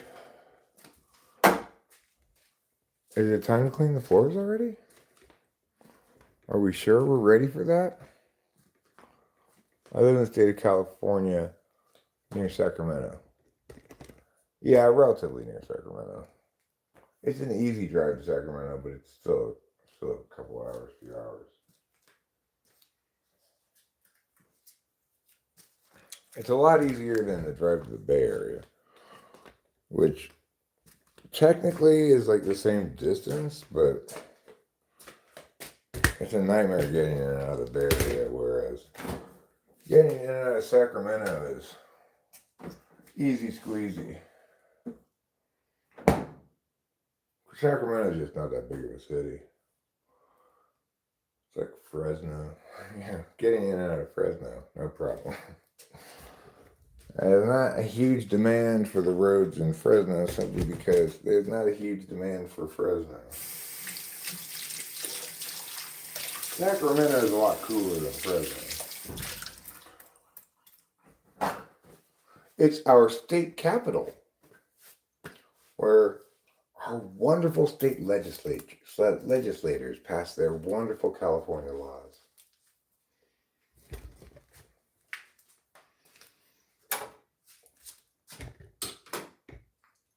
Hey,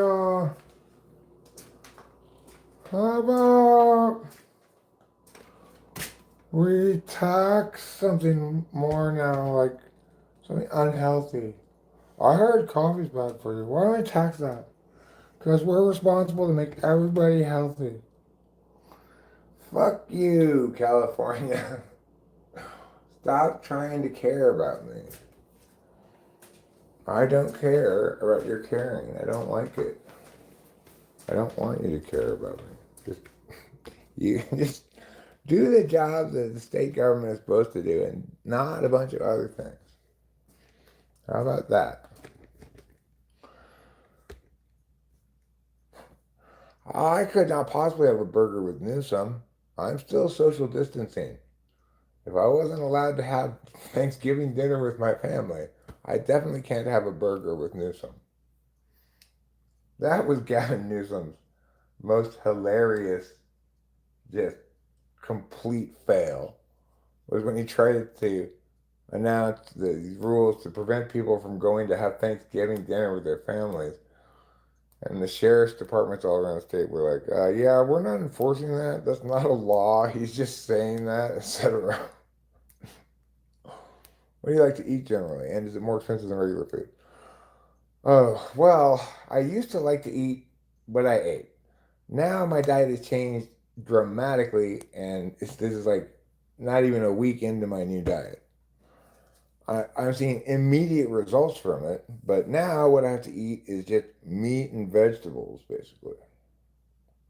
So, like, I got some steaks at the store yesterday.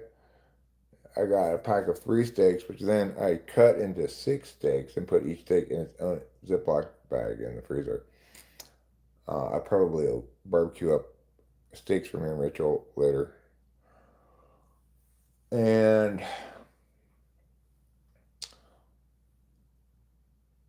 it's like I historically have made um, tuna melts, but I can't really eat much bread anymore. So I did find this brand of tortillas called keto certified low carb tortillas. They only have 3 grams of carb in them per tortilla.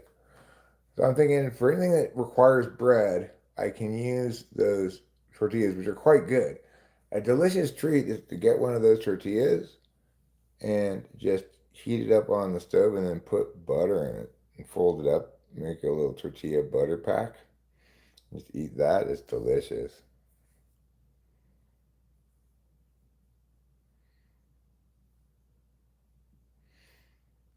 Yes, please. World, if you are listening, stop caring so much about what's happening in other bedrooms and just in bedrooms in general. Stop caring about other people's religions, beliefs, speech, etc. Most of all, stop caring about make believe shit. Like, I don't remember who it was I was arguing with this about yesterday, but you know, no matter what you think about abortion, you shouldn't vote on it for any federal office because it's been it's been relegated to the states by the Supreme Court, so it's not a federal matter anymore. Like that's what I mean by don't care about make believe shit. If you think it's important what stance your candidate for a federal office has on abortion, you are caring about make believe shit. It's not. It's like saying, "I'm not going to vote for you as a police officer. You're terrible at putting out fires. I'm not applying for the job of fireman." Right? So it's insane. That's what's troubling me is when people care about make believe shit. Or the other guy I was arguing with the other day, who was he was a vegan in favor of not eating animals. Okay, great, fine. So I pointed out that I just said, well, an environmentalist might point out that the most environmentally friendly way to feed a large population is chicken slash tilapia fish farms. You just get vastly more calories per unit of land that way. And I pointed out, listen, that is not a determinate argument. That's not a good reason to eat meat, eat chicken or tilapia. I'm not saying that it wins any arguments, but I just point that out. And despite the fact that it wasn't determinate regarding what he was saying, and in fact, frankly, wasn't even particularly relevant. But it was relevant, but it was not directly responsive to anything he was saying. And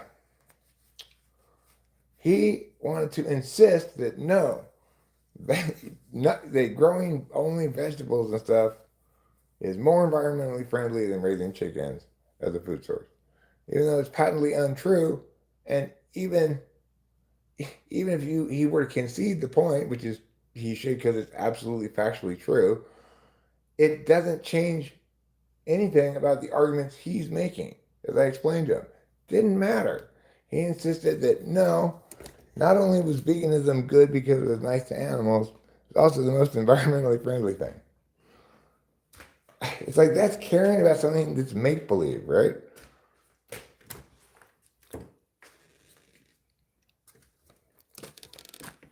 You can not eat animals simply because it's nicer to the animals. It's all the reason you need.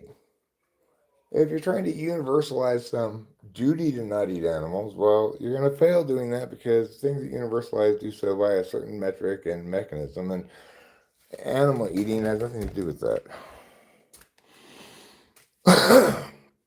In other words, because animals can't take on the duty of a moral agent, they can't have rights, therefore you can't adjudicate it by a right, therefore you can't universalize any prohibitions.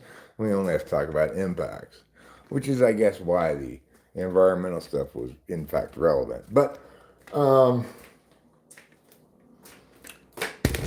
you don't want to hear that. It's like, look, dude, nobody's telling you you can't arbitrarily be a vegan. Or these people who want to argue, like, no, we objectively have good reason to believe God exists. There is nothing wrong with your magical thinking frame. Why do you insist that it also be something else that it's not? It's people caring about stuff that doesn't exist, right? People caring about make-believe shit. You mixed up tilapia with tapioca? Tapioca is actually extremely environmentally damaging. Just 1 cup of tapioca pudding kills 1,000 acres of Amazon rainforest. It is not from the benevolence of the butcher, the brewer, or the baker that we expect our dinner, but from their regard to their own interest. Well, yeah, sure.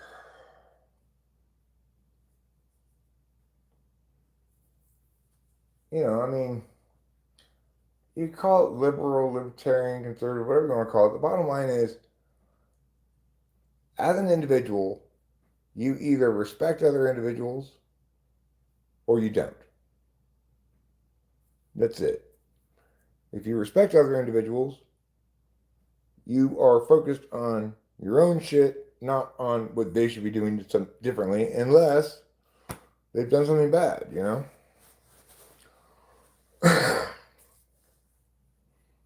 You're not going out of your way to manage your neighbor. Oh, you really need to stop smoking. So, as a city, can we raise taxes on cigarettes? Because I don't think it's good that my neighbor's smoking. Nobody should ever vote for any tax that they're not going to pay. That is the most cowardly thing imaginable. I'm going to vote for a tax on cigarettes, which I don't smoke. That way, I don't have to pay any of the tax. Woohoo! Like, what kind of an asswipe does such a thing? It's insane. Like, when I was renting in Temple City, there was a measure in the local election increase property taxes on homes owned, I obviously voted no. Because as a renter, it would be cowardly and shameful of me to vote for a tax that I wouldn't directly pay. Vote to tax somebody else. I mean, that's not the idea of taxation with representation, right? No taxation without representation. You should it should say no taxation without skin in the game. Taxing shit that you don't you don't use. This convenient. You know what I want to tax? Tampons. I never use those things. Taxes, fucking nanny state bullshit. People need to respect the fact that other people are going to do what they do. As long as it's not rights violating, it's not our business what they're doing with their own health and body. I mean, somebody could have said for the last 10 years, oh my God, Eric, the diet you're on is going to give you diabetes. Okay, well, they were right. That still didn't justify them somehow interfering with the things I consume.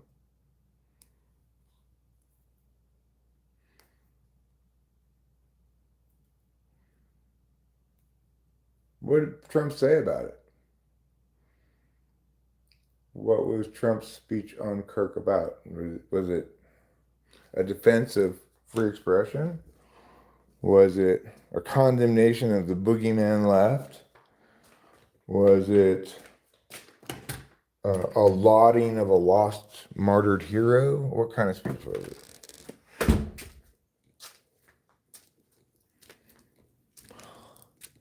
What kind of speech did Trump make about that guy who got assassinated? Was it nice or was it mean? Was it fun and full of steam? It was all of the above, Eric. All right, that sounds like a speech that's trying to cram in too many things. You got to be lean with your speech. You have a clear central thesis.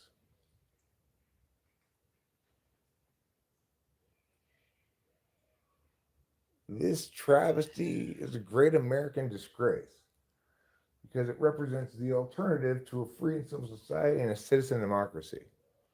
Sane, decent, enlightened people, post-enlightenment people, deal with their problems with words. Unless those fail, in which case perhaps a military force if you're a nation state.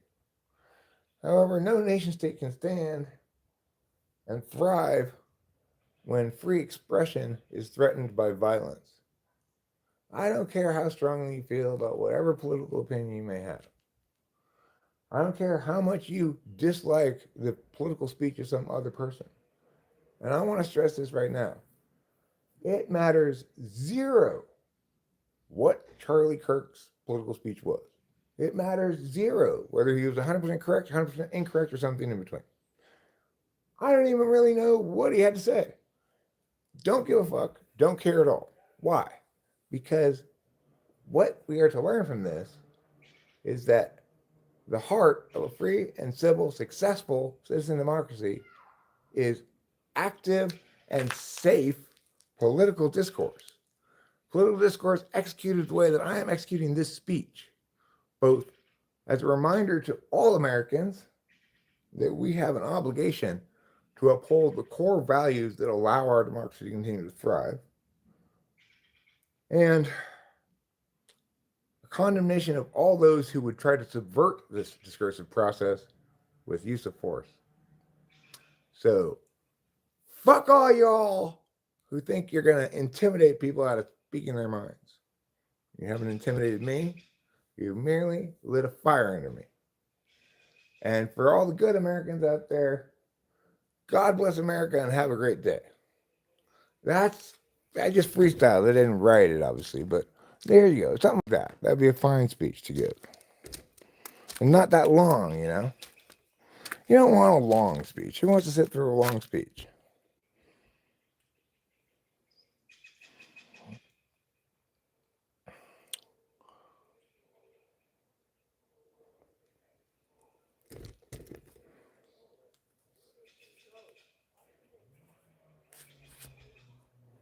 Well, I mean, I think it's also important to remember that Trump was elected for one reason 2 times. He ran against the 2 worst candidates in American history, Hillary Clinton and Kamala Harris. So trying to credit Trump's victory to anything other than that is ridiculous. I was excited to vote for somebody prior to my first introduction to Kamala Harris because I was like, all right, God, anybody but Trump. And then I was introduced to Kamala Harris, and I said, oh my God, she's even worse than Hillary Clinton.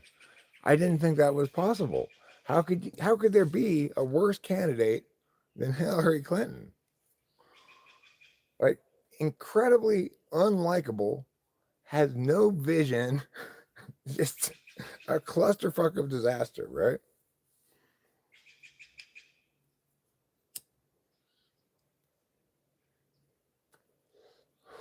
Oh, Eric, you see what's glaring at you with judging eyes.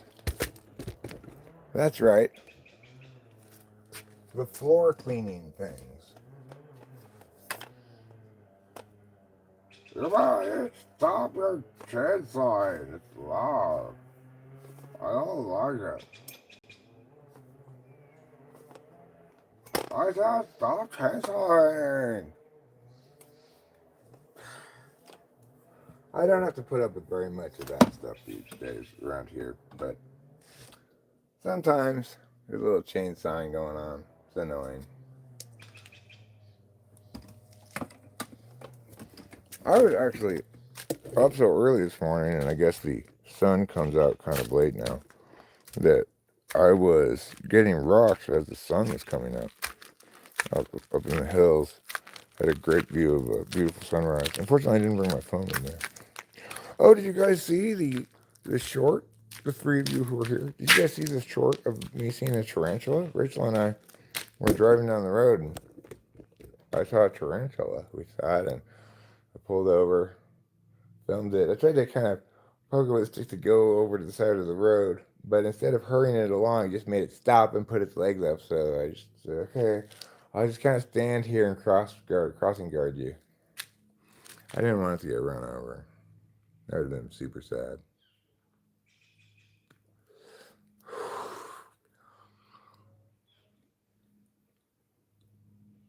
No, I don't want to capture it and keep it in a prison. I want to let it live its free life.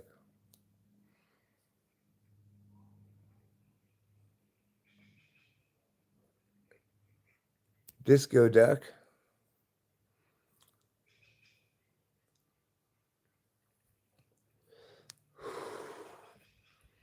Macho, macho man. I want to be a macho man. What a silly song that is. I can't believe somebody wrote that song, actually, and just said, yeah, it is a good idea. I think these lyrics are fantastic.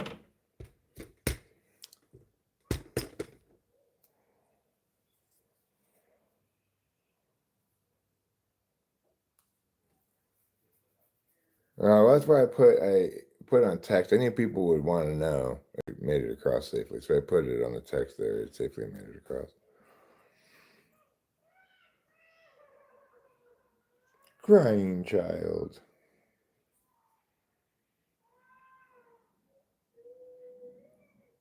Ooh, ah, ah, ooh, ooh, ooh, ah.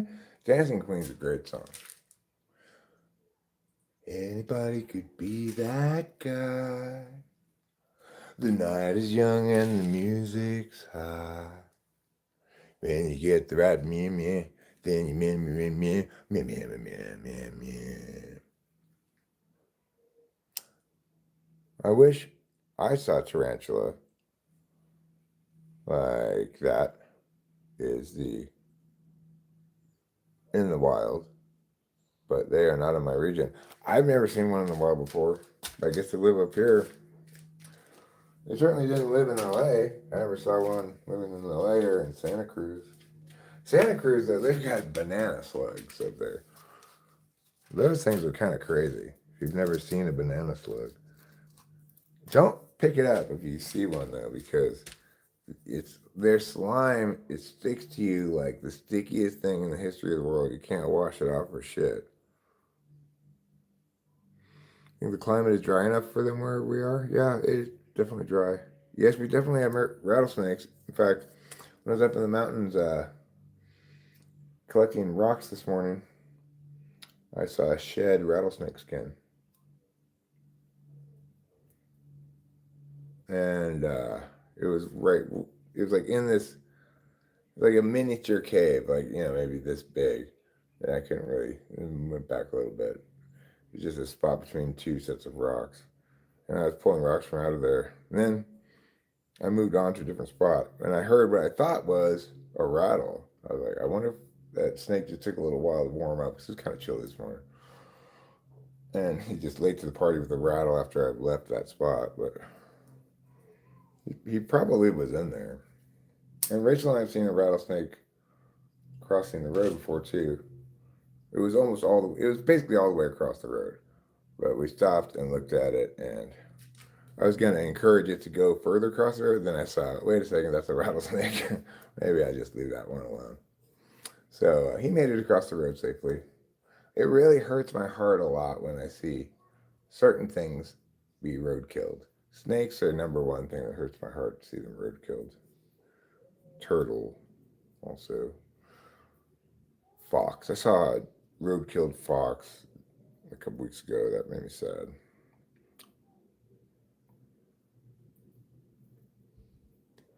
I think I feel bad about snakes, especially because I think they got a lower than average chance because they don't slither that fast, you know. They're not aware they should hurry up when they're slithering across the road. It's cool out, they're going to be extra slow. So I worry about their well being. One time around here, you may recall me mentioning this before, we saw a California king snake, which are quite rare. And I think it's illegal to own them because they're threatened or some species. But if you were to try to purchase one on, say, a snake black market, it would cost you a lot. Obviously, we didn't bother the snake. I just called Rachel out to look at it. And banana slugs have 90 times more teeth than a great white shark. Wow. Alec T. How very nice to see you. How's life in INFP land? Alec, tell me about how you are feeling today. I was thinking earlier about me and Rachel's INFP psychiatrist is just what the doctor ordered for us too, people with poor subjectivities. Rachel was talking to Dr. Ingram about how mad she is about this ad that says, that blonde, blue-eyed chick has good genes. And Dr. Ingram said to her,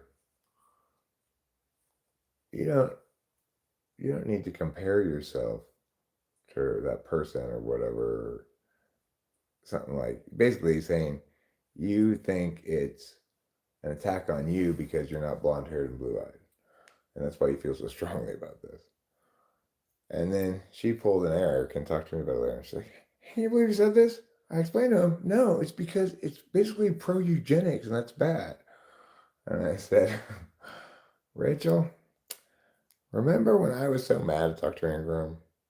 And then at some point in the conversation, he said, you're disappointed in me. And I said after the thing, what does that have to do with anything? And then I realized, oh, he's right. That's why I care so much about that emotion. Same thing with Rachel. And she kind of was like, oh, yeah. So, it's good to have an INFP on the team to point out things that are probably very obvious to people who have FI up high but are not, they're just we're oblivious about it. I thought I was mad at him because he fucked up, you know? I'm mad at you because um, you fucked up and I have to correct you. But really, the reason I felt so strongly is because I like Dr. Ingram. I respect him, and I was disappointed. And I didn't know how to experience the feeling of disappointment or express myself on those grounds. Like, I didn't know how to, I never would have crossed my mind to say, I'm disappointed in you. It's like, I start with, here's how you fucked up, and then I articulate all the different ways in which you fucked up, and I spike out any possible objections you might have with arguments like, now at that point you could have done this, this, or this. Instead, you did this.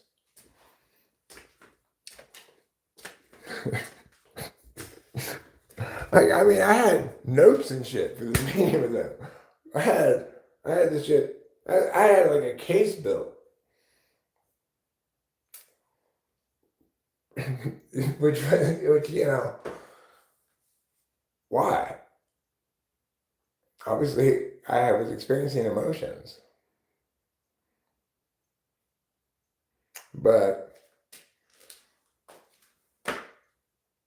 And I was right, and he did agree that I was right. But the bottom line is, I had emotions, and they were driving that bus. Eric, you're not cleaning the floor, is what you're doing. You're just looking at it. Looking at the floor will not clean it.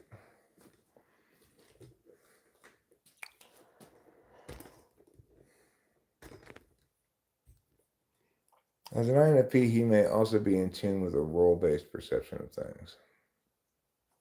What do you mean by that? Can you expand on that? A role-based. Did you misspell roll? Are you talking about dinner rolls?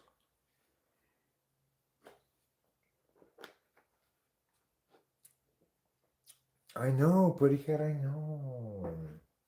All right, well, first I got to get the little things. So the first stage in cleaning the floors is actually picking up the large clumps of trouble hair that accumulate everywhere. You know, like all of this and this and this. Just ridiculous. I don't want to subject my vacuum to this much hair, so. All right, let's see what other hair things we have. Then I'll vacuum up the other little stuff. Right, we got hair over here.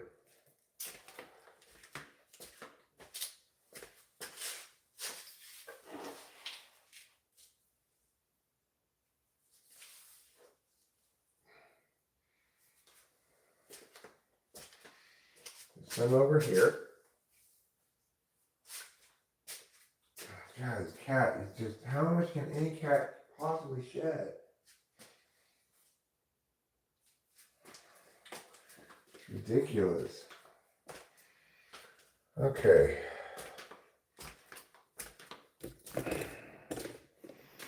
Other large pieces of hair.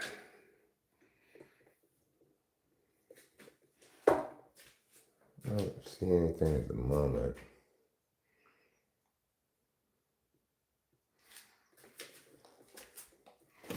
Look in the kitchen. Okay, I think at this point I can get a broom and start to do a little bit of sweeping. There's still some things I don't want to vacuum or can't vacuum, like this stick. I don't want to vacuum the bottle cap. And I'll get more hair this way too.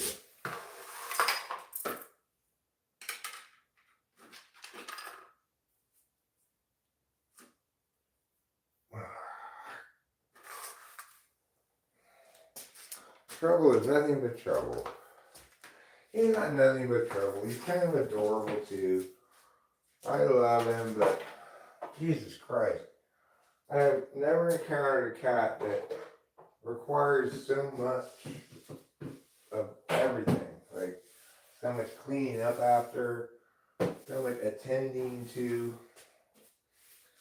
open the door for him all the time, and try to comb him, but it doesn't do any good. To watch him eat, to police him, going after his sister. He's just a real pain in the ass. Sure, he's got a lot of personality. There's no doubt about that. He's a very talkative cat.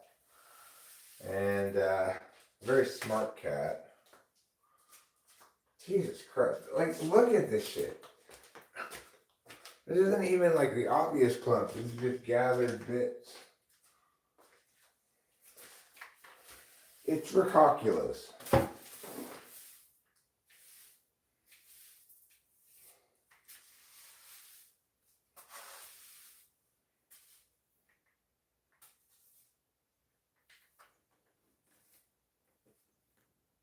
More hair. Well, let's see what Alec has to say about this roll thing. Go read what he says now. This piece of glass.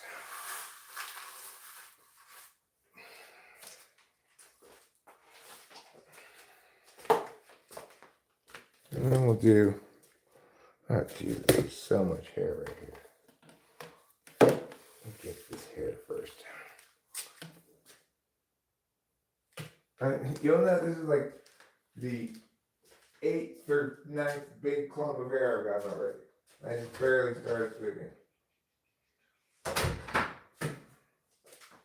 That includes the ones I just picked up with my hand, of course. Alright, let's see what Alec has to say. Alec says he did not explain himself. That's what he did not do. What do you mean by role-based perception of things? I'll come back and see if you explain yourself in a little while.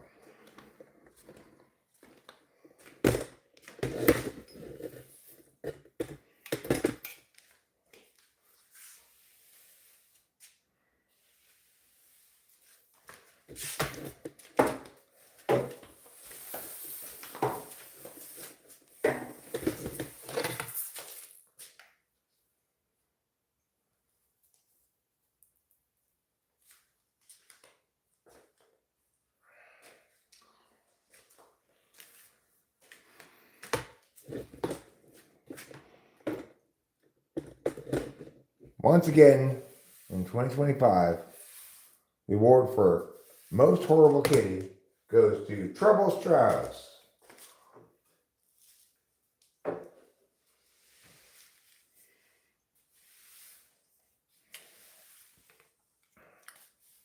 Fortunately, Trouble couldn't be here tonight to accept the award because he has AIDS.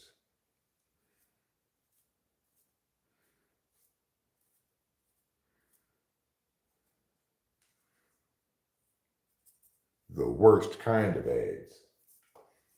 Cat AIDS.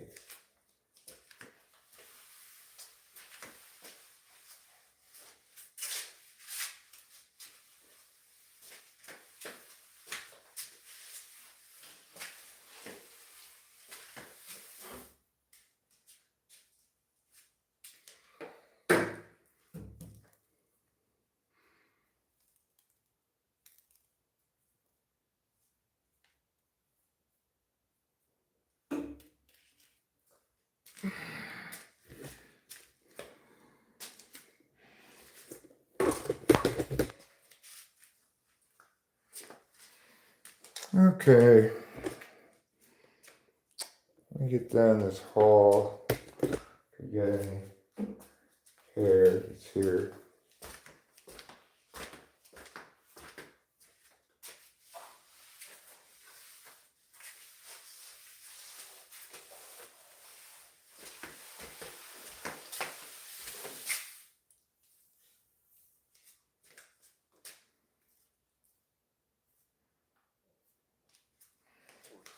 You might be thinking to yourself, surely at this point the cat is bald.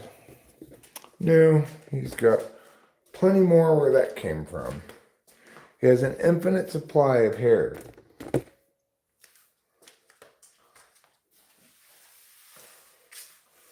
Let's see what we get over here.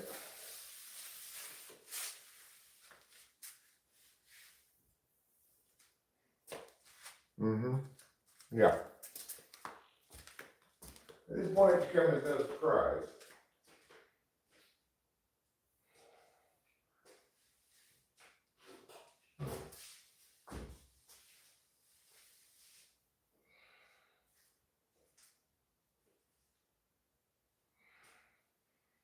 But yeah, at least it sweeps up pretty easy like that. And it sticks to the broom really well, so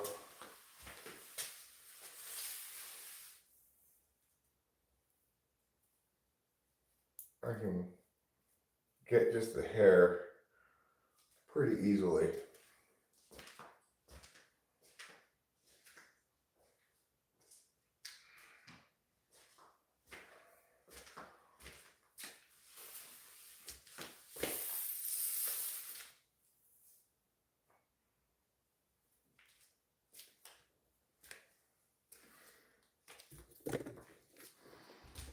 Okay, I think we're about ready to bust out the vacuum.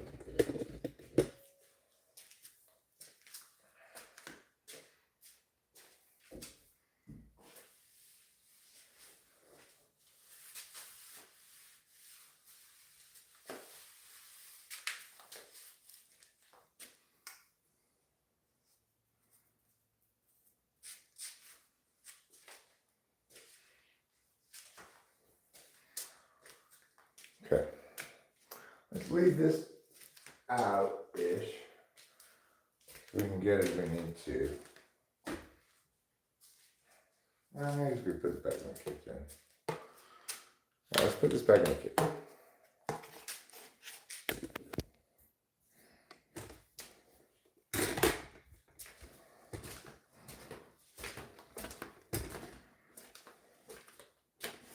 Did I get all the hair from in here? Let me go once more to make sure to get all the hair.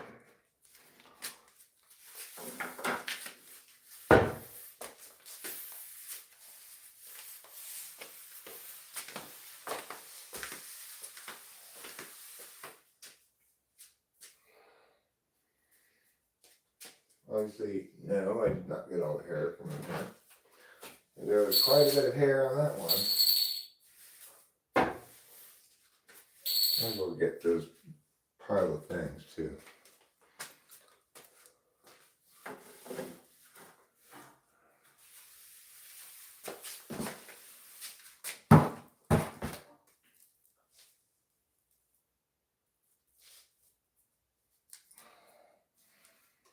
All right.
I'd like to shave the cat, I think. That would be a good solution. I'm guessing, however, the cat probably doesn't want to be shaved. We find ourselves at an impasse.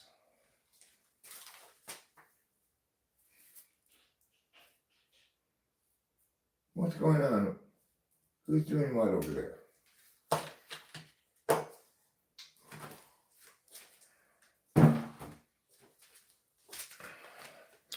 Put this back. Alright, I'm sure if I slept more and get more hair, but it just seems to emerge from the walls. What are you doing? Oh, you got a lizard.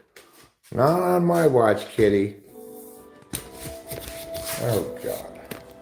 Hold on.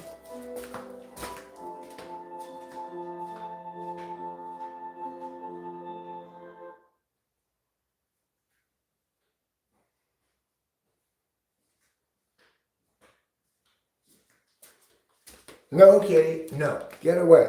Get away. Do you hear me? Get away. Get. Shoot.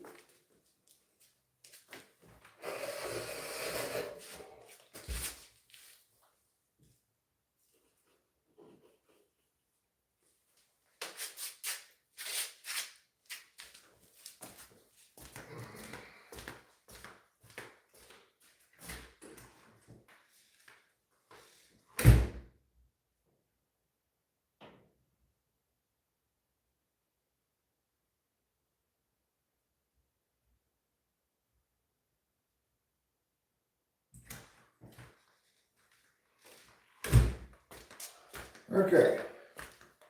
One lizard saved, maybe. You know, we'll see if its injuries were life-threatening. We won't see, but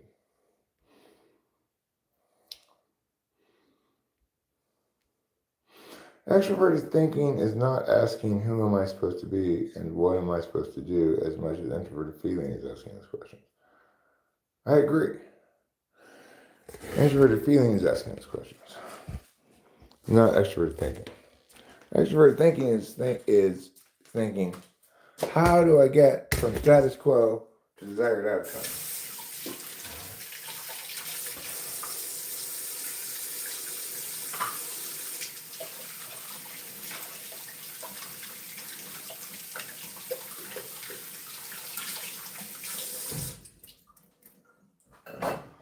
But you still never answered my question.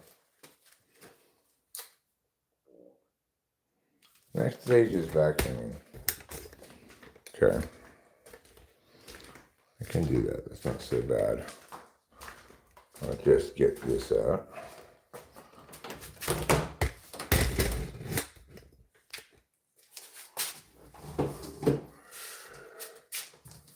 And then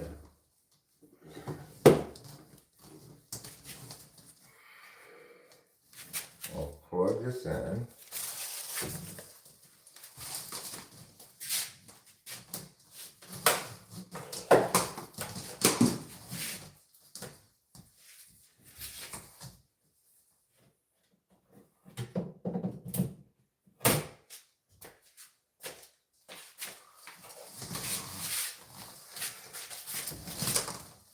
Now I'll get this extendo thing.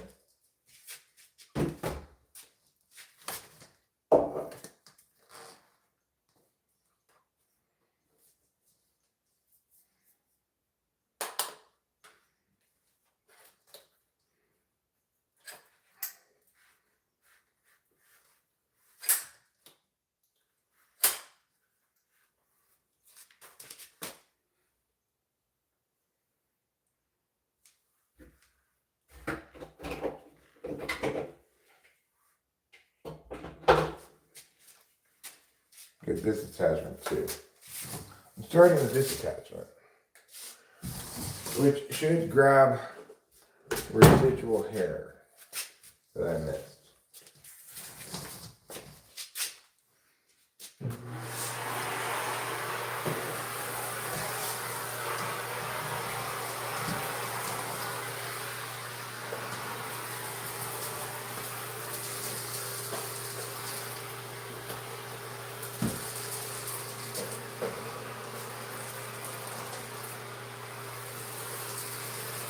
Yeah, I'm not going to get in the laundry room that much. I didn't sleep in there.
There we go. Okay. So, we'll get over here first.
So much hair. Oh my god.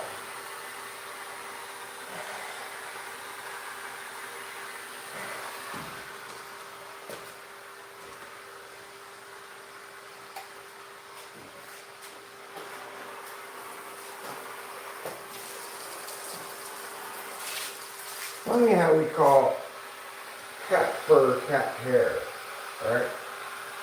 Other kinds of animals, we probably call it fur. And we call it cat hair cat hair. I wonder why that is. Is it because it's a pet, so we think it deserves to be called hair rather than fur?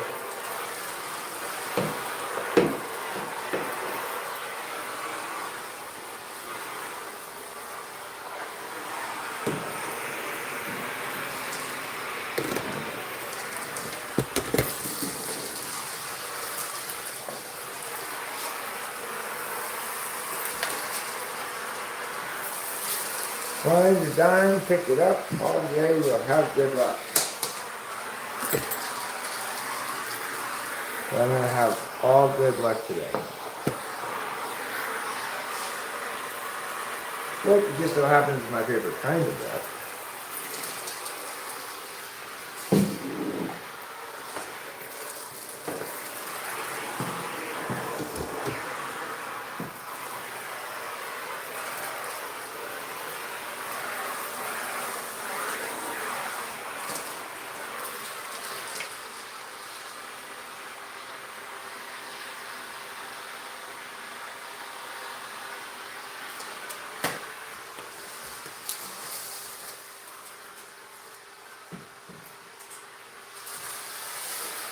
Well, I accidentally dropped the dime in the trash. Maybe that ends my good luck, I'm not sure. I could go pick it up again, but I couldn't see exactly where it fell.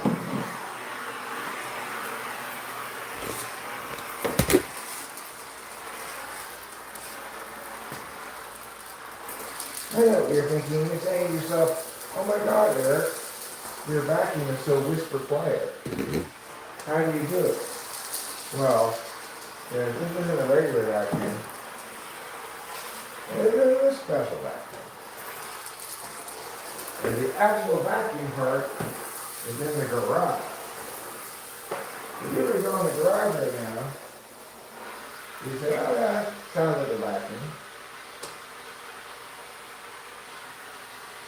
Correct. You got this part pretty well done, I think. Now let me just get a little bit of this purple into this.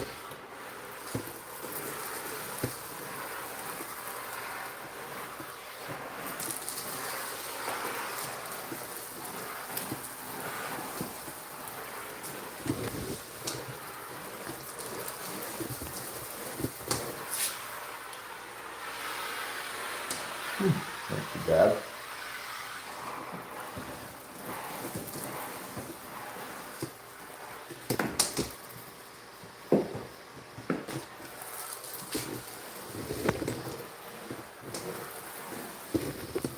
Okay, let's go do more floors. That's the purpose of the vacuum here today is floors. Let's not get too sidetracked with carpets.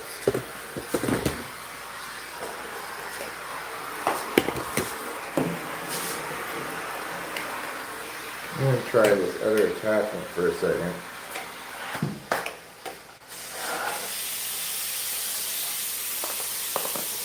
Because I want to get down in the corner there.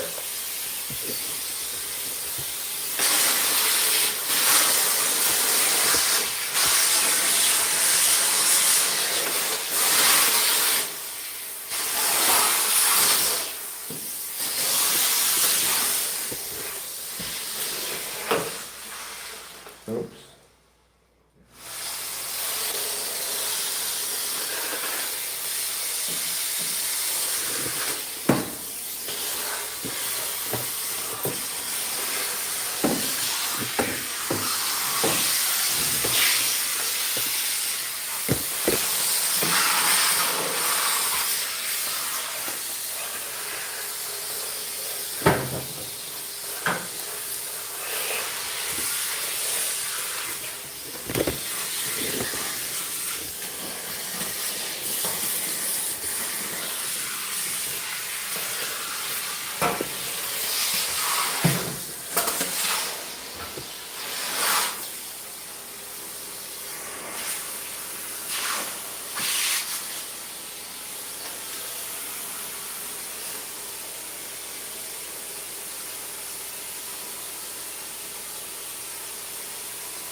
Alright. We can get a little bit more before we have to move the vacuum.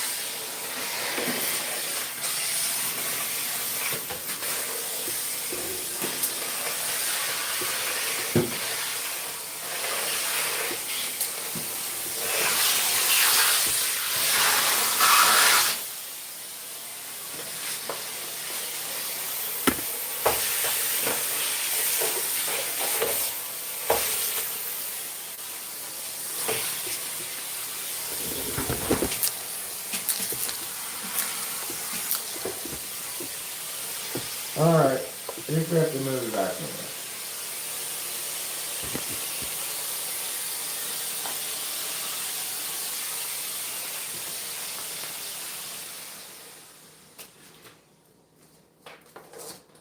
The good news is we only have a little bit more vacuuming before we can start on the actual cleaning of the floors.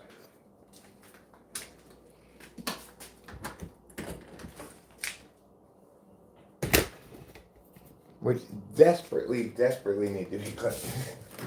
I mean, they are absolutely filthy. Let me get paper towel here for this.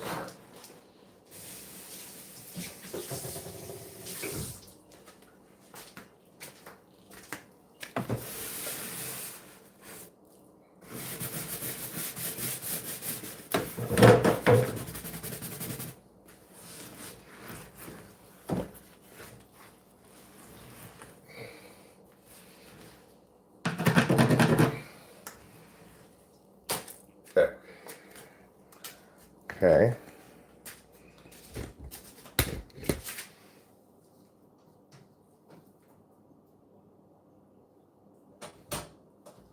What is that?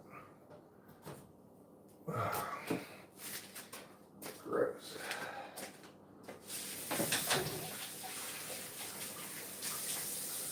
Wash my hands a bit more.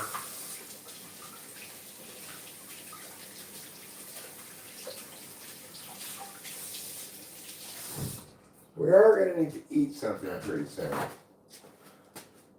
That's just life in the big city, you know.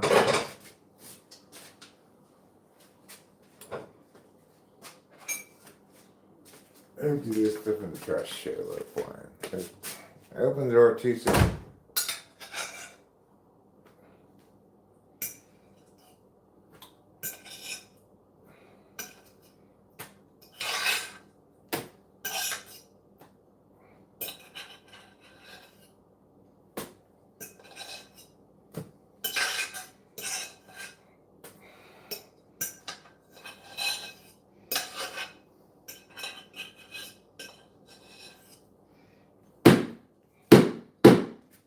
Okay. Wait, when I open the door for a minute, why doesn't like a praying mantis fly in? Something cool. Why is it always a fly?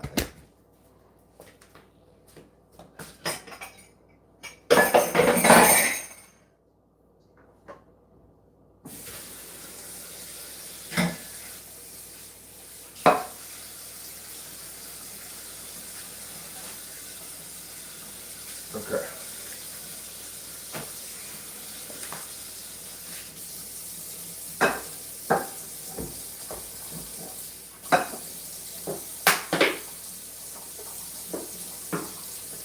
Open, motherfucker.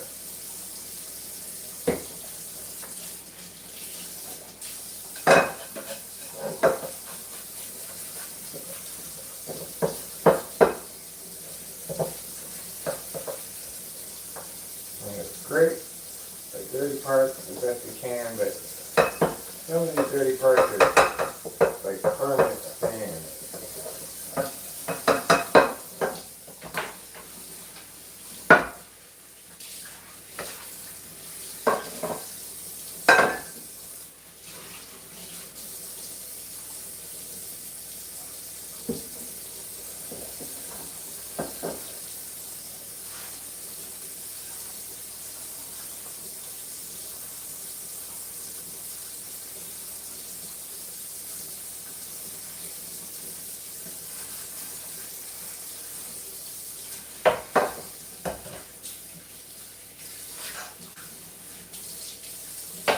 Okay.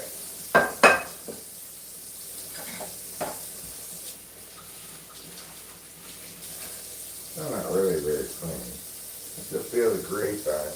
I use this to make bacon. So, obviously it got pretty greasy.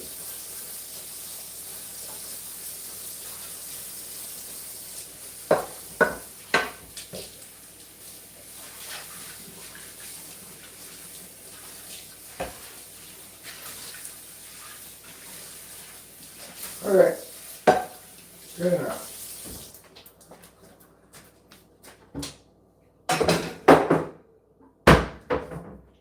Is this dirty? Dishes in here?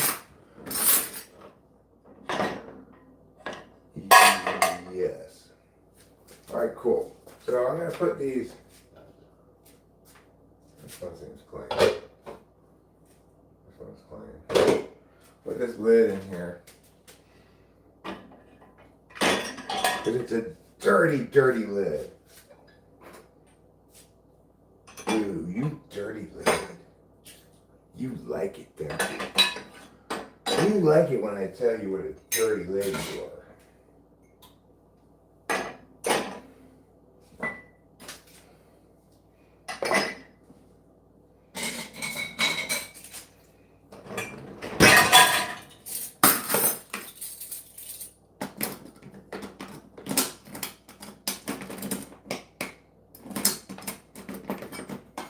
This isn't supposed to go in the dishwasher.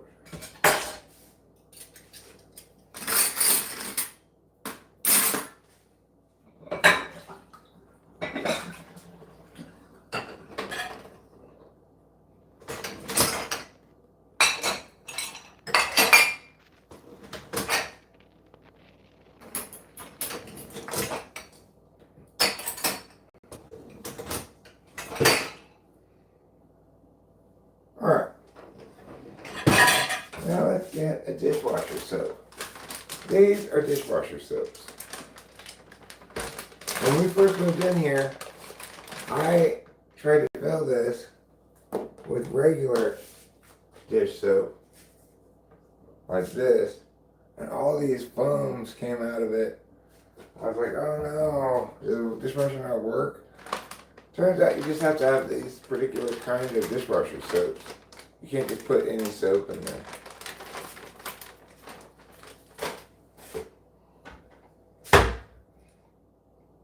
I guess it's kind of like toner, ink cartridges and stuff. Oh, wow. The printer's not that expensive, but the ink is $1,000 a month. Alright. Now let's wash this knife by hand, because the package said you're not supposed to put it in a dishwasher. I don't know why not.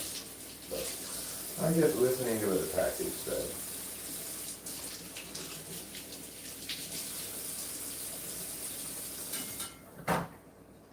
We bought these knives for the other house. We never ended up renting it out, so we kept the knives. Alright. This is some serious Progresso soup here. I do want to move the vacuum and get this last little chunk here.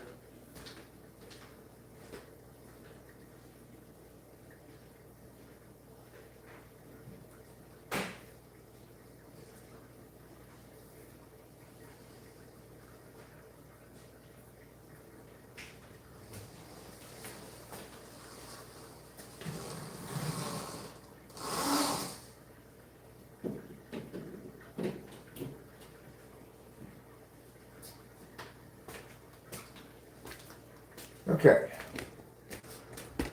Now we're going to move some things outside for a second. Move this outside.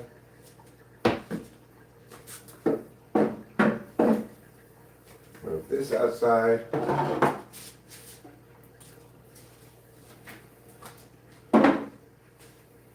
Move this trash can outside.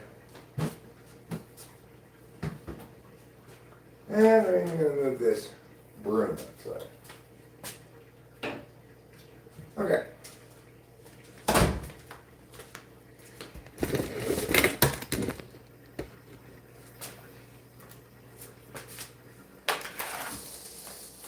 We're going to start with the bigger one here.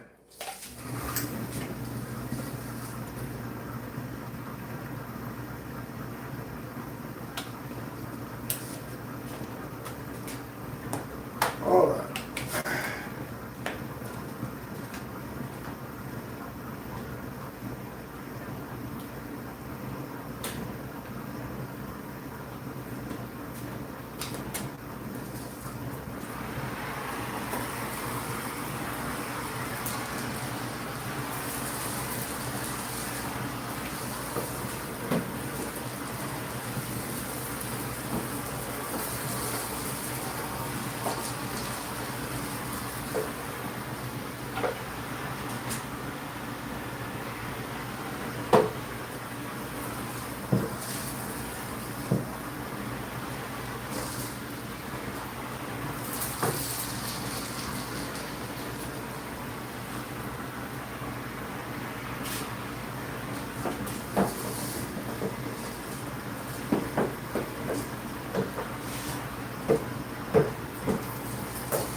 put that here outside.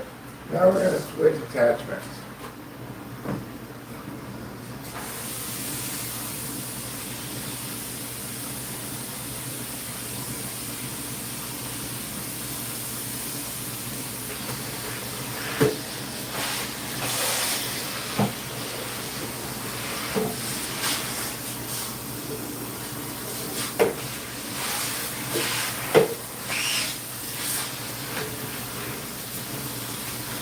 So here's the spot that I have to get that I tend to forget about. We go along this thing, so it accumulates dust in here.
Okay, I think we got good here. Let's get over here a bit.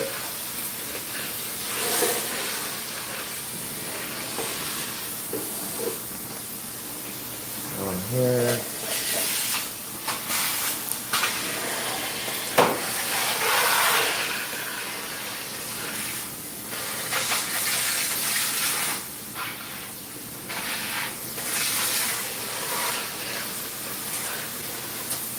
Okay.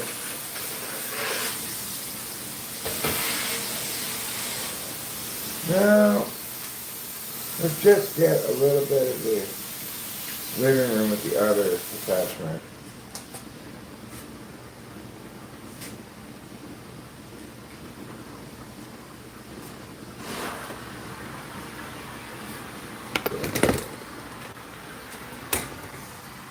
Just want to get a few places in here.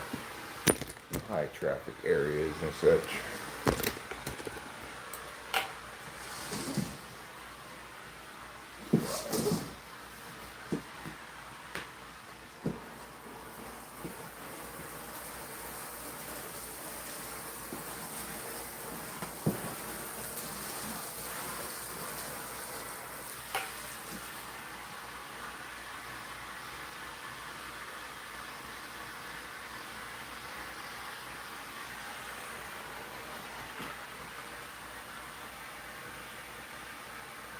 I want to write a book called This Fucking Cat.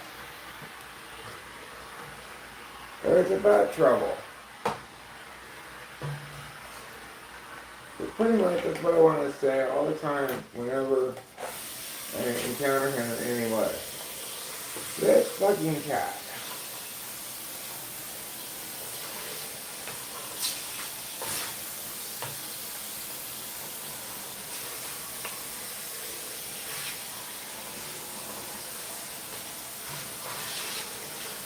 Alright, I got all the dust off the fan, that's good.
All right.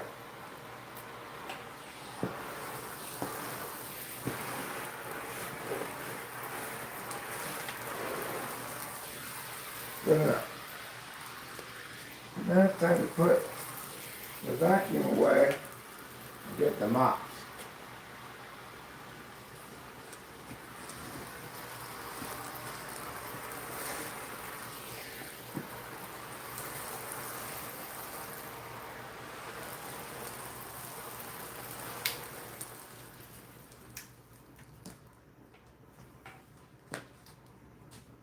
Get the hair out of here. Not that much this time. Put that in the trash. Take off this attachment. Put the attachments back, and then I'll come back for the tube.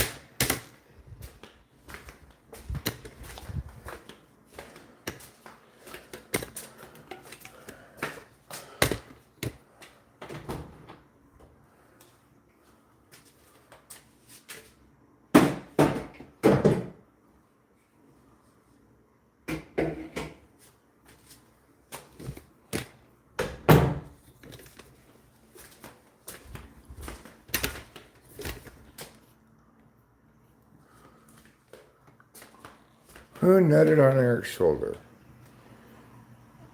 Nobody? Do I have cum on me?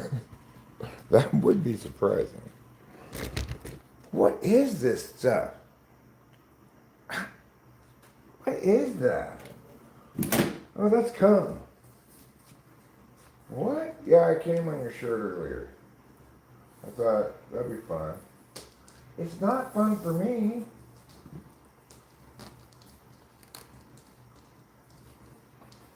Well, I just couldn't help but notice that none of your shirts had cum on them.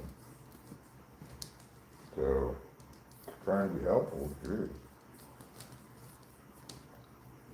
Well, that's not helpful.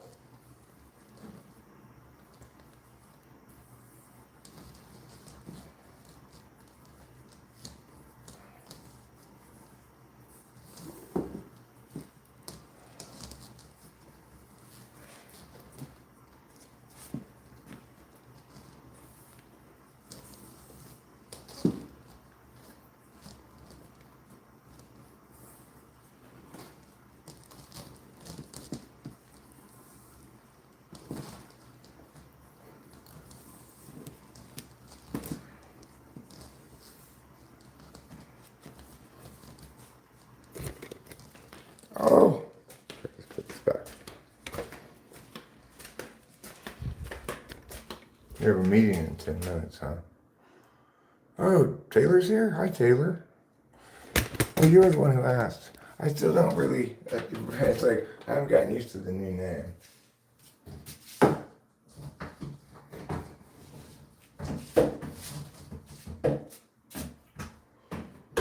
Very nice to see you, sir.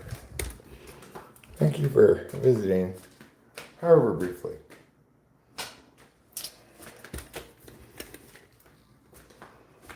It's break time. Before we do any mopping, it's break time. It's time to pull some bowls and schmoll some schmolls.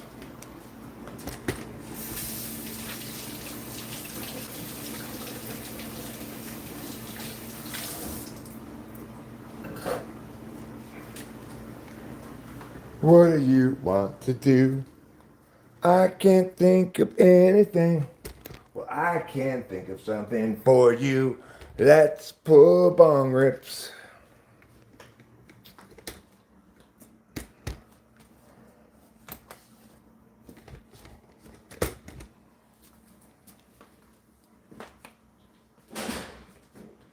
What was that?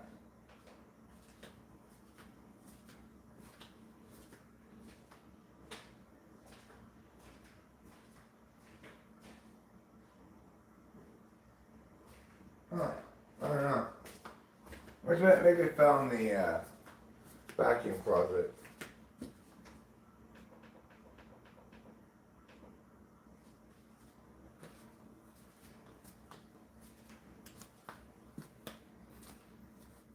It's so nice to have a closet that is dedicated to stuff like mops and brooms and vacuum. Keeps it all in its own place, you know.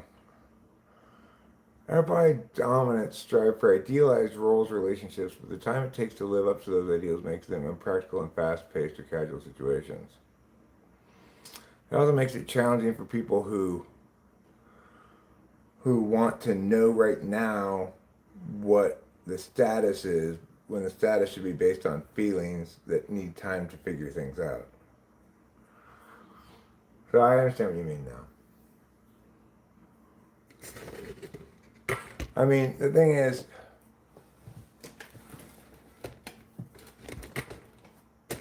you know, emotion is like, it's like a big rock, slowly heats up, slowly cools down. So you don't want to heat it up unless you are competent. Hello, Ike. Sorry I didn't greet you. I was vacuuming. You may not be here anymore. That was a solid 30 minutes ago? Wow. Because I've been vacuuming for a while. Jafred Ahmed. Does anybody remember you? Do you recognize me? I remember you, kind of. The name sounds familiar.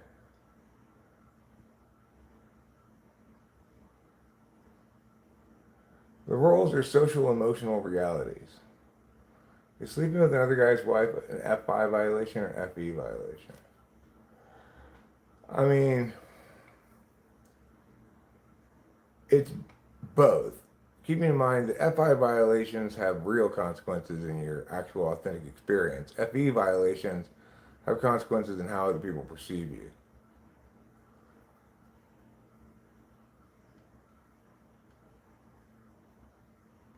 FI is prone to draw people in institutional categories, not discrete traits. So FI forms attachments to not just a person, but to the whole narrative of what that person represents. Huh. Winston's mom has a good response to Hero Lamb. There was a time when I would have suggested one look ahead a few years to guesstimate any potential road hazards, i.e. shame shivers.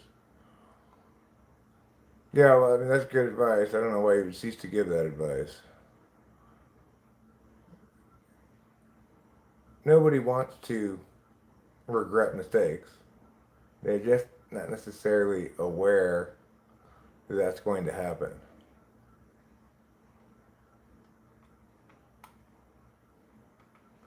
Hi, Dollar Bob. I am one of your fellow asshats. It's true. But instead of wearing my ass as a hat, I tend to put a hat on my ass. I interpret it a little differently.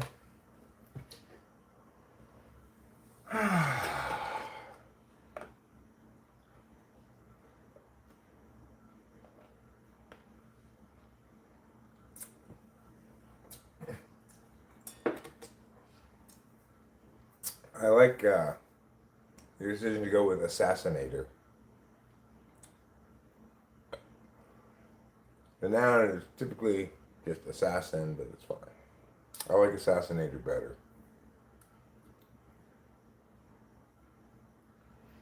Yeah, Winston's mom doesn't work for me. None of the moderators work for me at all. Being a moderator comes with some powers slash privileges, like being able to post links, time people out, or whatever. But it really doesn't come with any expectations. People ended up moderators for reasons other than me needing moderators, although it's not that I never do. And certainly it's a negotiated relationship. Like, I try not to second guess them, but sometimes I'm like show media can be a little quick on the trigger sometimes. Winston's mom isn't, though. Winston's mom, she does an excellent job of moderating, even though the job description lacks much specificity.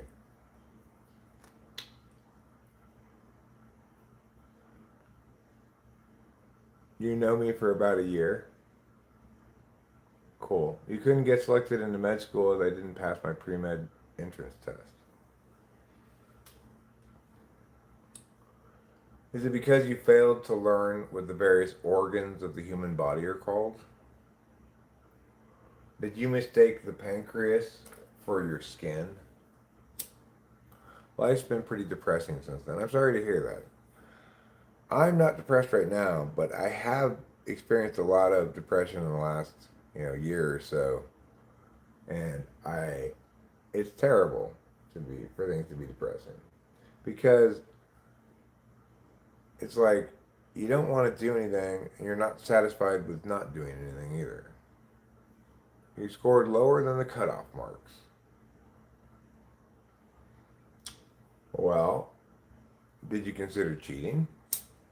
That might have helped. That's how my grandmother became the first woman pharmacist in Arizona.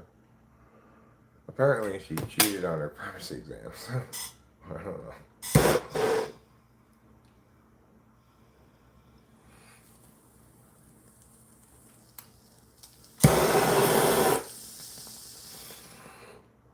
Yeah, that's a good question, Alec T. How many people pass on their first try?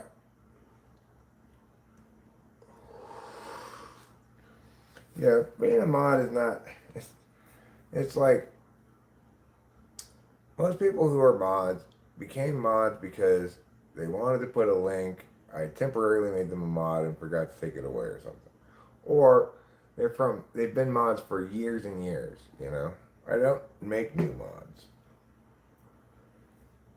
In part because I hate this conversation about whether, I could be a mod. It's like, why do you even care or want to be?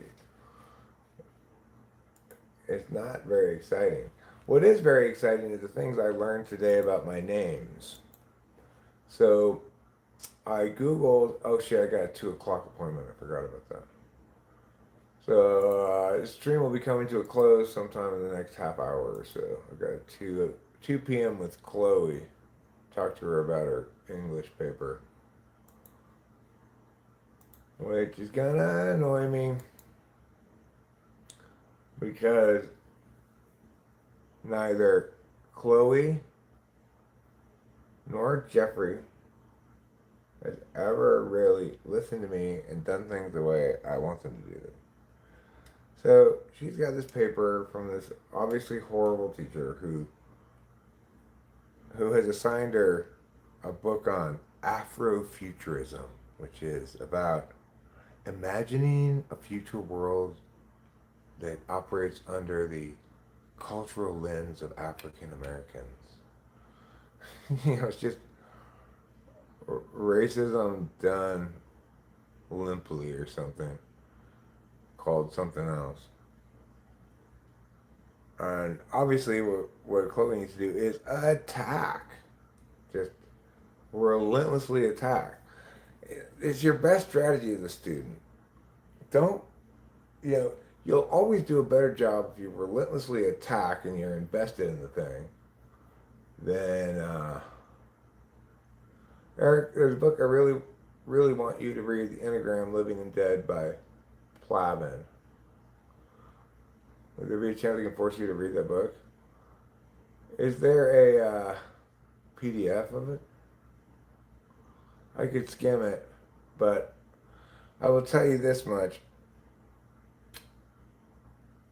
99% chance this is going to be my critique after the fact. This book is ascribing to Enneagram shit tons of stuff that have nothing to do with Enneagram, but that Enneagram number might correlate with these types, That's going to be my critique on it. People do this with Enneagram all the time.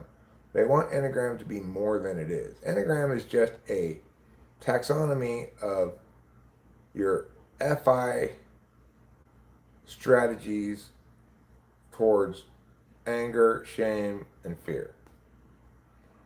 So it's like a subset of cognitive functions. Except it doesn't have any the same mechanisms or anything, but it's useful as a way to map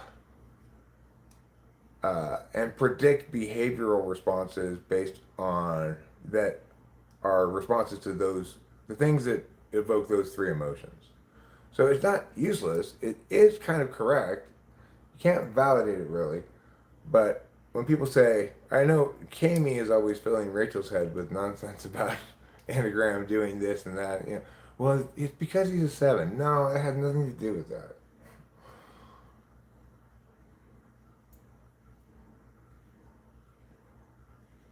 Do you know the origin though? No. No, I'm not unwilling to read it. You do not have to pay me to read it. Okay. I'm not unwilling to at least skim through it if you can find me a PDF. Do you have a PDF of it? I don't want to buy the book really, but I could. Rachel would probably like it. I should buy it because Rachel would like it. Okay, I'm not critiquing the book. I'm just telling you this is my critique of Enneagram in general. Is I encounter people saying the reason this obvious TI behavior slash affect is obvious TI behavior affect is because of Enneagram whatever. That's wrong.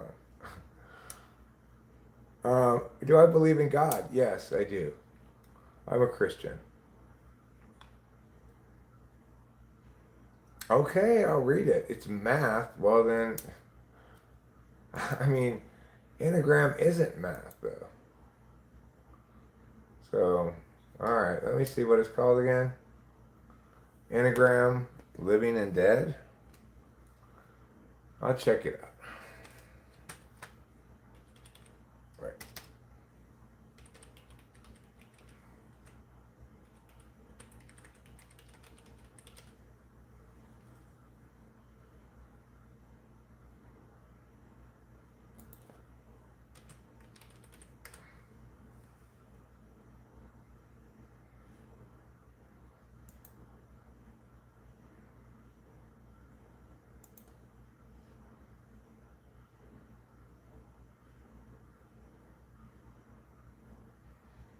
Is this the whole book it has here? Looks like it has the whole book right here. Let's see if I can download the PDF.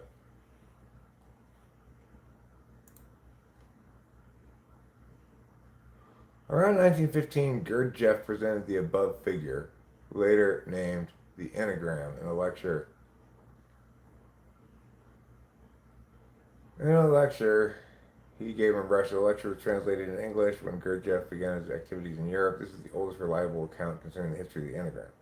There is no historical evidence regarding the earlier existence of the Enneagram. The Enneagram is not found inscribed in any ancient manuscript or monument. In fact, the whole world owes Gurdjieff for all the knowledge it presently has about the Enneagram. Considering the visual impact of the Enneagram, it would be nearly impossible to keep a secret once it was known to more than a handful of individuals. So the Enneagram didn't exist before Gurdjieff.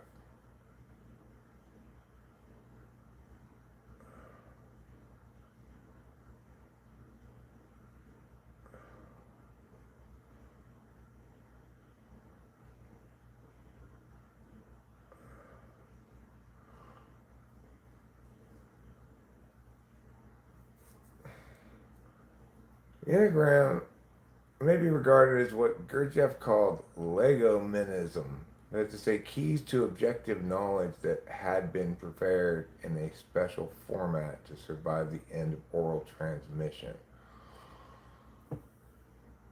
Well, what difference does it make where it came from? It makes no difference at all. I mean, it's like, what could be less relevant than where it came from? You don't need to know where it came from to critique it on its merits. On the other hand, the real story could have been the reverse of what people believe. Finding the Enneagram itself could have been the reaching of the hidden monastery of the Sarmung Brotherhood. Gurdjieff left no clear statement about the origin. However, his book is known as Beelzebub's Tales to His Grandson. Contains stories about how some people came to learn about the laws of the world creation and the world maintenance that the Enneagram represents. According to those stories, the knowledge in this area was restored after the loss of Atlantis. Ichazo's use of Enneagram. Oscar Ichazo's mapping of 9 ego fixations on the Enneagram. He developed the model in the 70s. Later on, the model he developed began to be used and spread by former colleagues and students, some of them Catholic or Jesuits. Ichazo used the term ego fixations to describe what he had mapped on the Enneagram.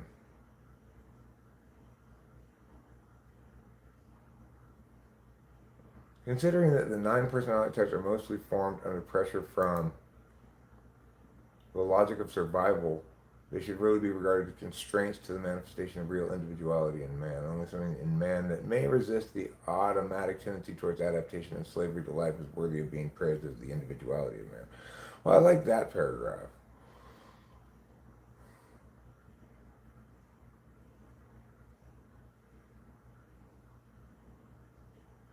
With the so-called acceptance of all personalities, the Enneagram loses its significance as a symbol of evolution. If all points on the Enneagram are equalized and accepted under such philosophy, which is in fact the acceptance of slavery, where is the path for evolution?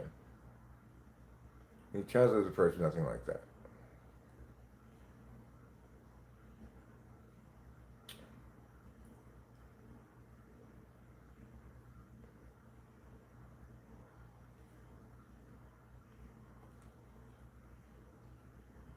A full dynamic. Since the laws represented by the Enneagram are all pervading, one might quite independently arrive at some insights into the symbol to a certain extent that corresponds to the nature of his experience. A full dynamic understanding of something is crystallized in man in the shape of the Enneagram. In this sense, the Enneagram is as ancient as man or the universe itself, though Gurdjieff may be the first man to put it down on paper.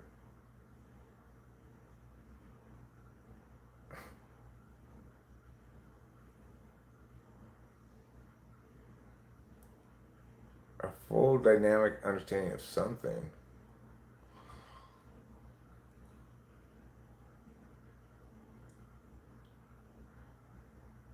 The following words from a pervish dervish might seem to apply. I heard a bell without knowing where the sound came from. Indeed, there was something alarmingly strange about books written on the Enneagram of personality.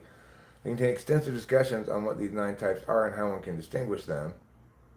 How each type may have a wing or inclination, blah, blah, blah, blah. However, the books do not offer any logic to justify such elaborate definitions and theories. The authors seem to ascribe everything to some mystical knowledge which they don't feel obliged to explain. I agree with you completely. Is there any logic behind the definitions of 9 personality types and their mapping on the Enneagram? Yes. The mechanics are very straightforward. You can predict your reflexive response to fear, shame, and anger-inducing events. Maximally so with the first and the tri-type, minimally so in the third, but to all extents.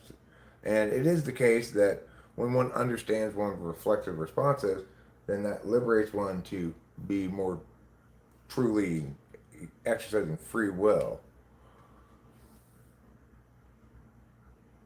So, the dead enneagram of personality versus the living enneagram of harmonious development.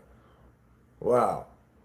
Indeed, this is a problem. The enneagram of personality has another problem, he says. It does, indeed. It is a map showing the positions at which people stopped their movement. Right. So, according to a lot of enneagram stuff, there's this integrating, disintegrating stuff. But, of course, that's fundamentally flawed because it assumes that one must constantly be either getting worse or getting better, changing on some normative ground, right? It's a fundamentally flawed notion. So this is interesting. I'll keep it up in the tab. We'll see what else I read about it.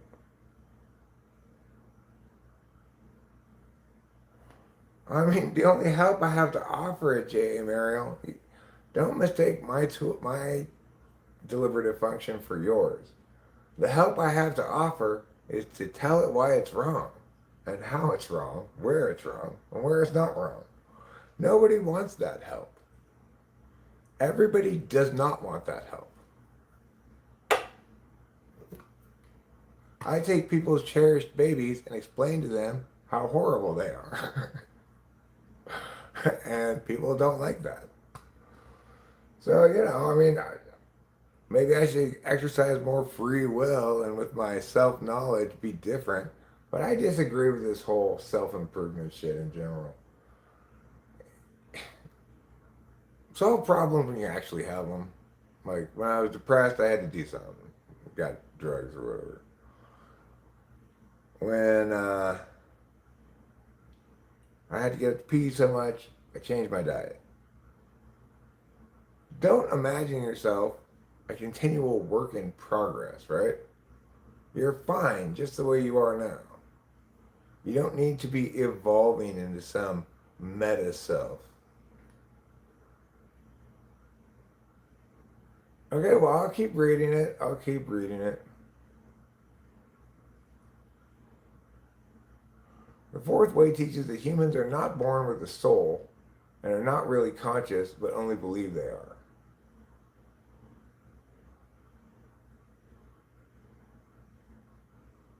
Okay, I'll read it. I said I'll read it. I'll go over more, but I'm not necessarily going to read the whole thing, but I'll keep reading it. It's interesting enough to make me want to keep reading it.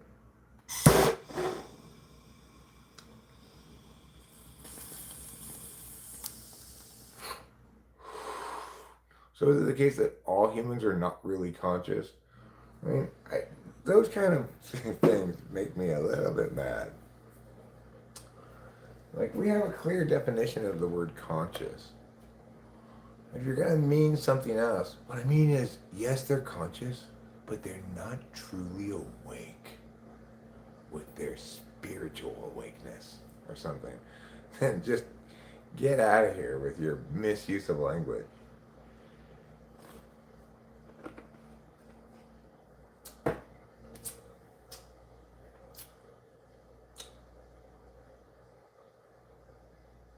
I'm not even talking about you, J.A. Mara. I'm just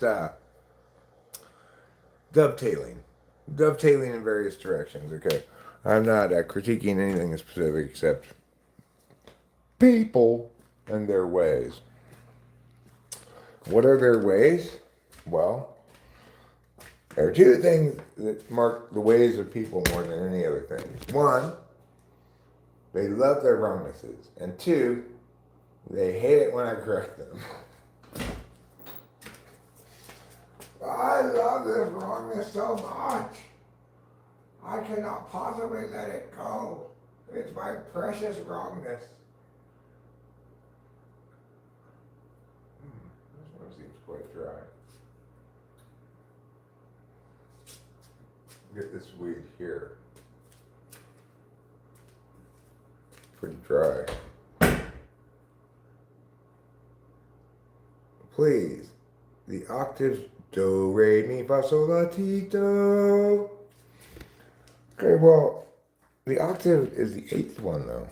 That's 8, not 7. Because even though it's the same note, it's not the same frequency. And that's one to grow on. Plus, there are 12 notes in a chromatic scale, not 7. A major scale may have 7, but chromatic scale has 12.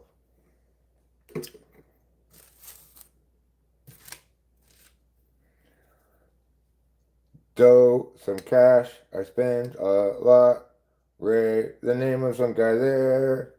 Me is something that is me, yeah. La, a long, long way to meow. So, a needle pulling thread. Tea, a drink with tea and bread.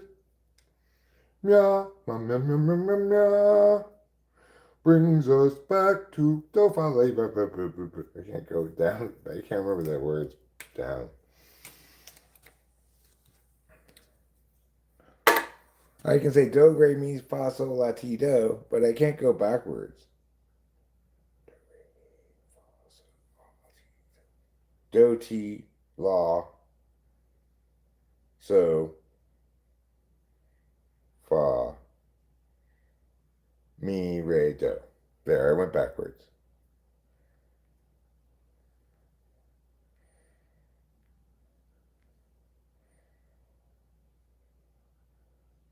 The law of sevens.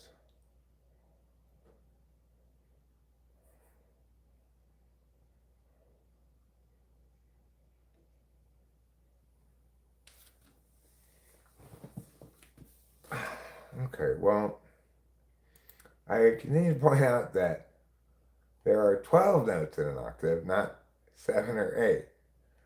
A chromatic octave doesn't go Do, re, mi, fa, sol, la, ti, do. It goes do, re, mi, fa, sol, la, ti. You know, it goes up by half steps. I can't even sing it, but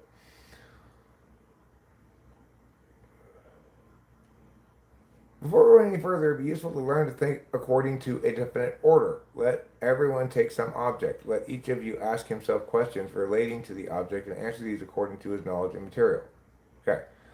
Its origin, the cause of its origin, its history. None of those things are relevant at all to understanding anything that is this kind of thing. They're not relevant at all. Anything you might conclude about origin, cause of origin, its history, um, is not meaningful at all. It's quality and attributes, it's qualities and attributes. Like, how would you want to answer that question? That's not a specific thing to be talking about, really. Objects connected with it and related to it. Its use and application, okay, that means something. Its results and effects. Okay, so I guess you could say the person using it is affected themselves, and that could be differentiated in that way. What it explains and proves. Okay, those are different things, explaining and proving. They should not be on the same thing. I explain things that are correct. That doesn't mean I've proved them. Its end or its future. Relevant, sort of, but not meaningful in understanding anything. Your opinion, the causes and motives of this opinion. My opinion about Enneagram is not relevant to what my opinion is going to be about what you're saying. Gurdjieff followed a special form and sequence of exposition to help the formation of understanding on the part of readers. He explained this in terms of the law of three. Such attempts to counter associative thinking by active thinking may lead to the understanding that the ability of thinking is based on the ability of seeing, that is to say, the ability to internally hold the images of multiple objects and see the interactions and relationships among them. That is complete garbage. I mean, I do zero visual thinking like that. This person clearly is a very visual thinker and is just projecting his own experience onto everybody.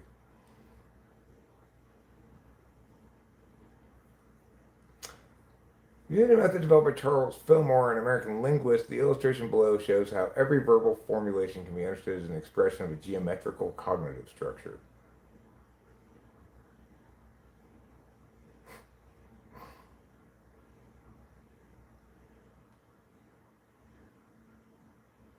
So it's just,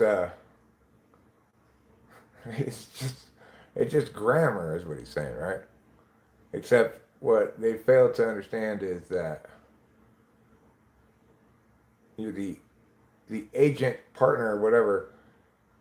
The thing is, to meaningfully understand it linguistically, you've got to distinguish between observer and actor, as well as object.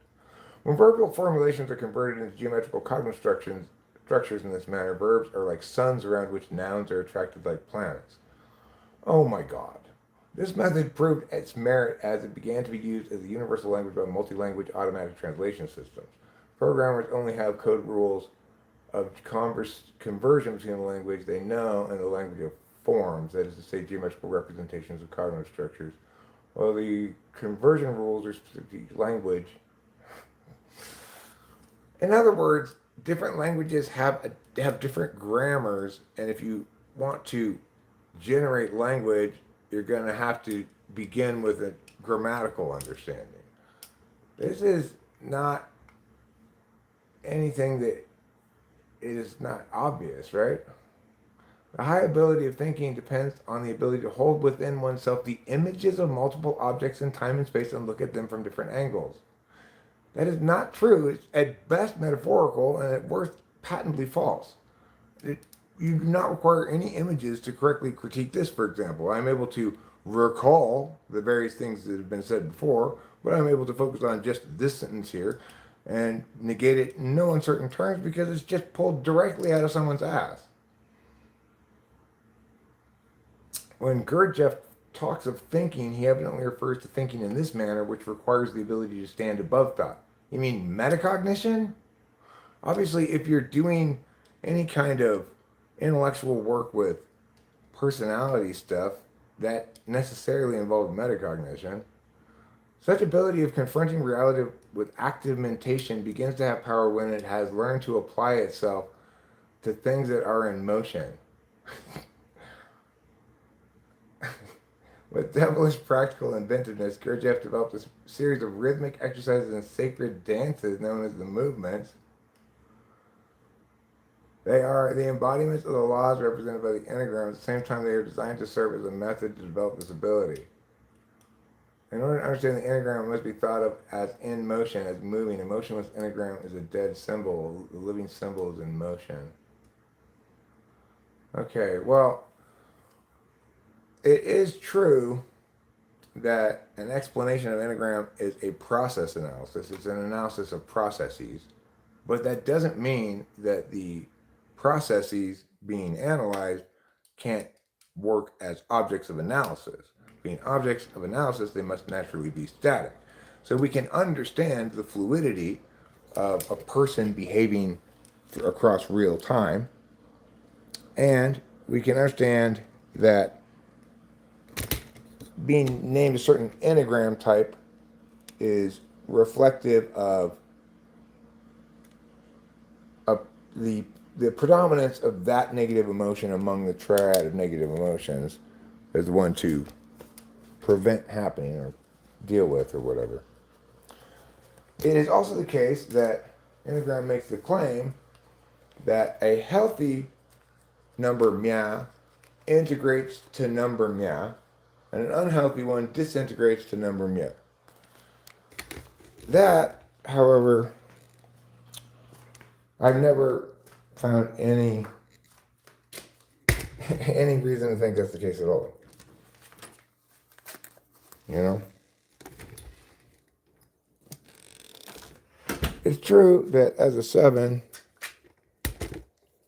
I can be excessively la la la. Let's pretend that's not going to happen.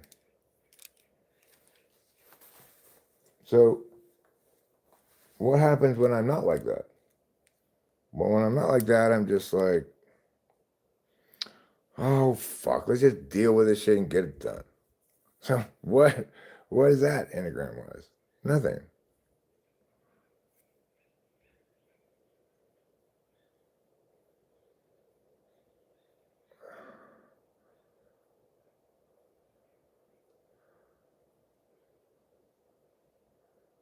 When you read it, please be on mind enhancing things.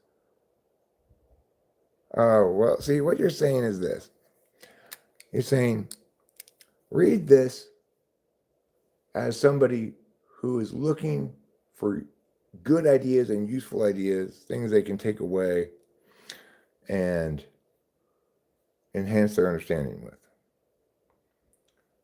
Except I never read anything like that. I can't. I read it to see what's wrong. And when something's not wrong, it invariably does get adopted by me. If I've not heard it before, if there's a good idea that applies to various things, whatever, I invariably do incorporate it. But I am always reading everything to negate.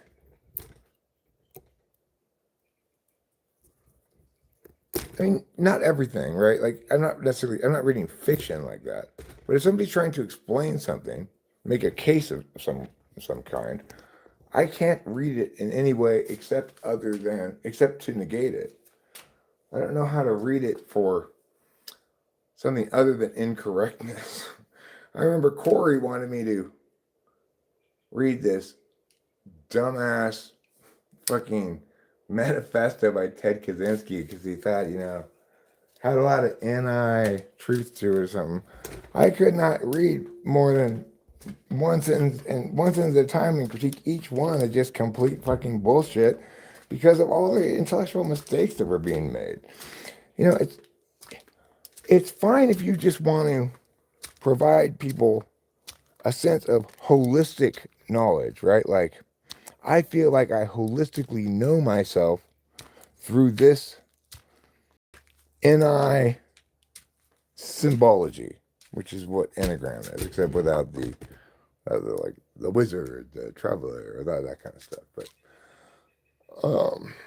and it's perfectly good and fine and a reasonable thing to do to want to understand something holistically. But when you are understanding something holistically and when you're presenting a holistic explanation, you must also acknowledge then that necessarily you are not explaining things. Explaining things does not allow for holistic metaphor because that's where you escape the land of definition and go into, well, I grok it, you know?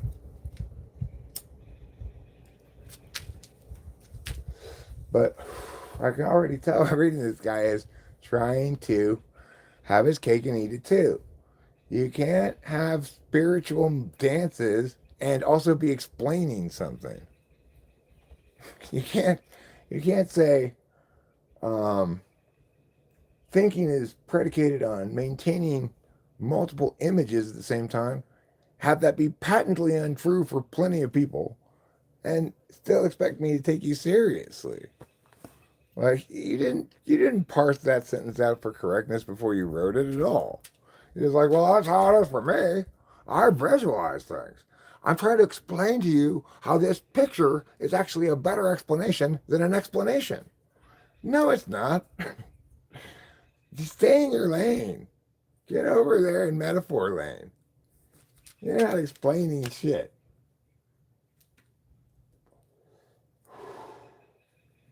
The fact that you're so concerned about where it came from, the origins and stuff, is another red flag.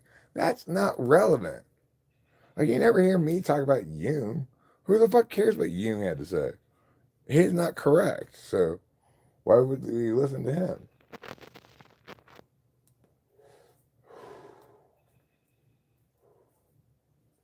Or like that horrible lady who came up with tritypes or copyrighted it. I don't know if she really. I think plenty of people thought of doing one of each of the three things, but what's her name? Catherine Favre. Oh my God, she may be the mother of tritypes, but it doesn't mean she understands anything at all. Like most people, she attributes all kinds of stuff to Enneagram that's actually cognitive function related.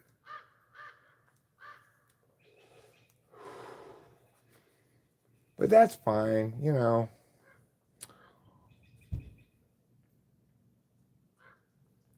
I wish it would just be like, oh, well, Eric, you just need to recognize that you're just projecting your frame as the predominant frame on everything. But I'm not, though. I'm distinguishing between things that are purporting to be explanations and things that are not. Anyway, I'll keep reading. I'll give you more feedback on it. But, J. Mary, I don't want to hurt your feelings by hating on this thing that you love so much.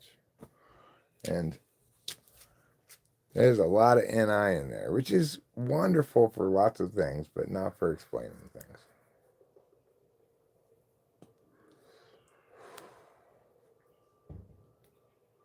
I care about your feelings. I do. I've felt guilty so many times since you told me that you were sad that I didn't read your comments.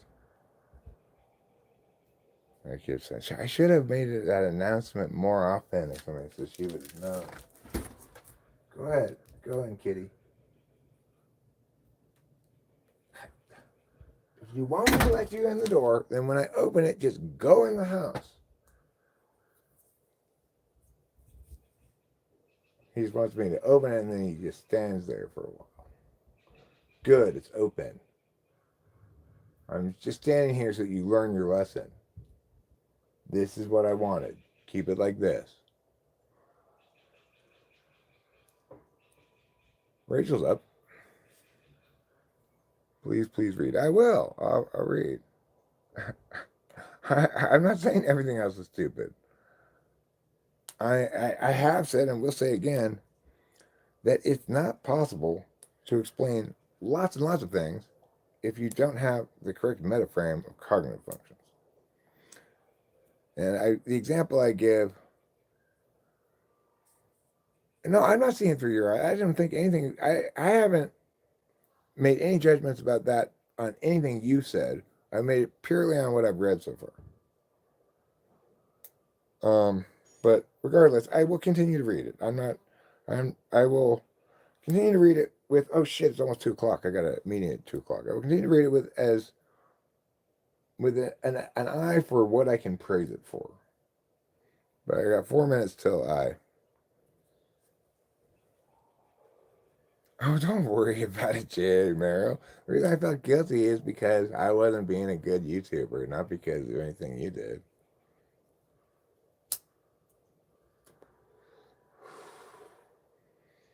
You know, guilt is nature's punishment for wrongdoing. I don't know if guilty is exactly the right word. I felt a little remorseful. It's a little different than guilty.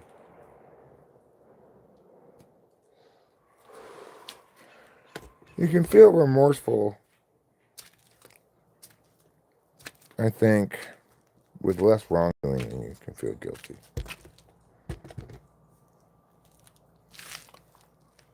Because, you know, I did my normal calculus and I determined I didn't do anything wrong. So, but I still felt bad. A little bit. Yeah, don't you feel bad now because I felt bad. I mean, if that's my biggest problem in life, then I'm on the gravy train to Happy Town.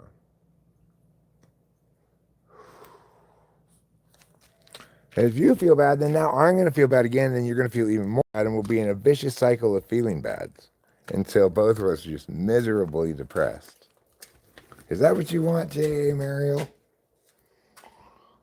Okay, this trash needs to go into the trash can. The flies are going all over it since I put it outside. And that's not good. This fucking cheap trash bag. Oh my god.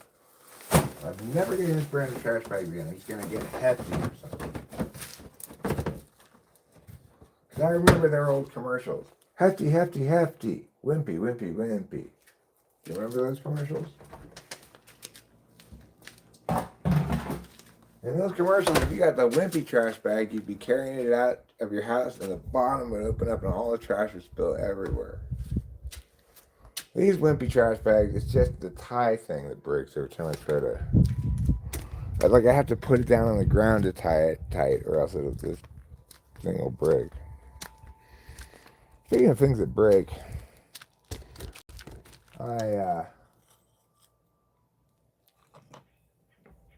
I broke this in 2 pieces, okay? I got this piece and another matching piece because these things, like this big rock was over there somewhere where it's not actually part of this thing. There's some extra rocks I put over there. And I split it right in half so I got matching bookend sides that look like this. Pretty cool. This one here, you can see, I'll show you where I chipped it off from. So, there's big rock here. If you look down there, next to the tree, this rock, this used to be right on top of it.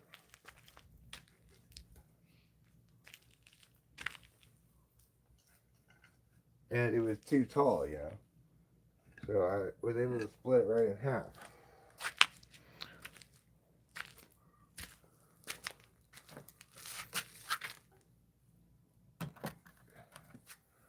Using this, a chisel and a hammer.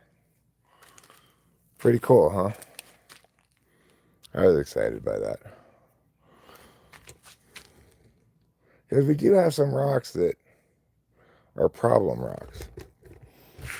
Like, not a huge problem, but you see this? If I were to be walking here, oh no. I think that problem is best solved by putting another rock right here. Just kind of graduate the step.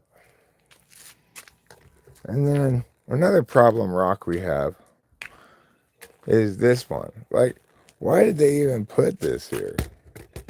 It totally doesn't even fit here.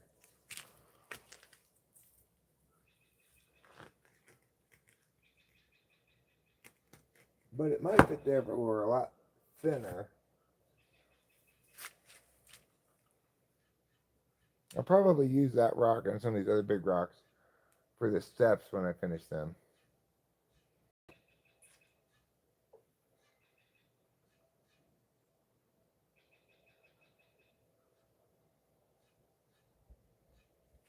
Well, yeah, these rocks, they chisel apart really nicely. Like if I were to demo on this rock.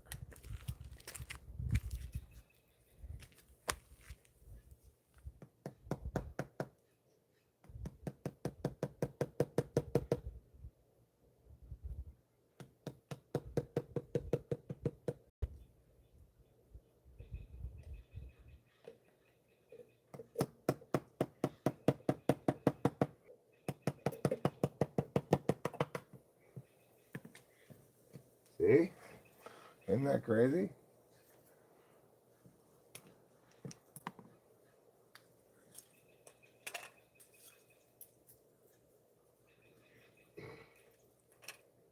And I can use these rocks, these nice flat rocks here, for the pond.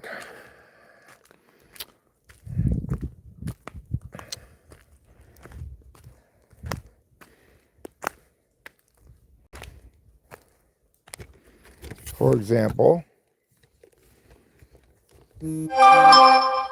oh shit, I gotta go deal with Chloe. I gotta go. I forgot. Again. I forgot and remembered like 5 times already. For the rubber thongs, the Tommy thongs. The rubber thongs have better traction on the hill, but I'm just wearing them because they were the thongs I was nearest when I got my shoes. I took off these shoes out here, and these thongs were out here, so that's why I'm wearing them. Anyway, gotta go. Love you all. See you later. Bye.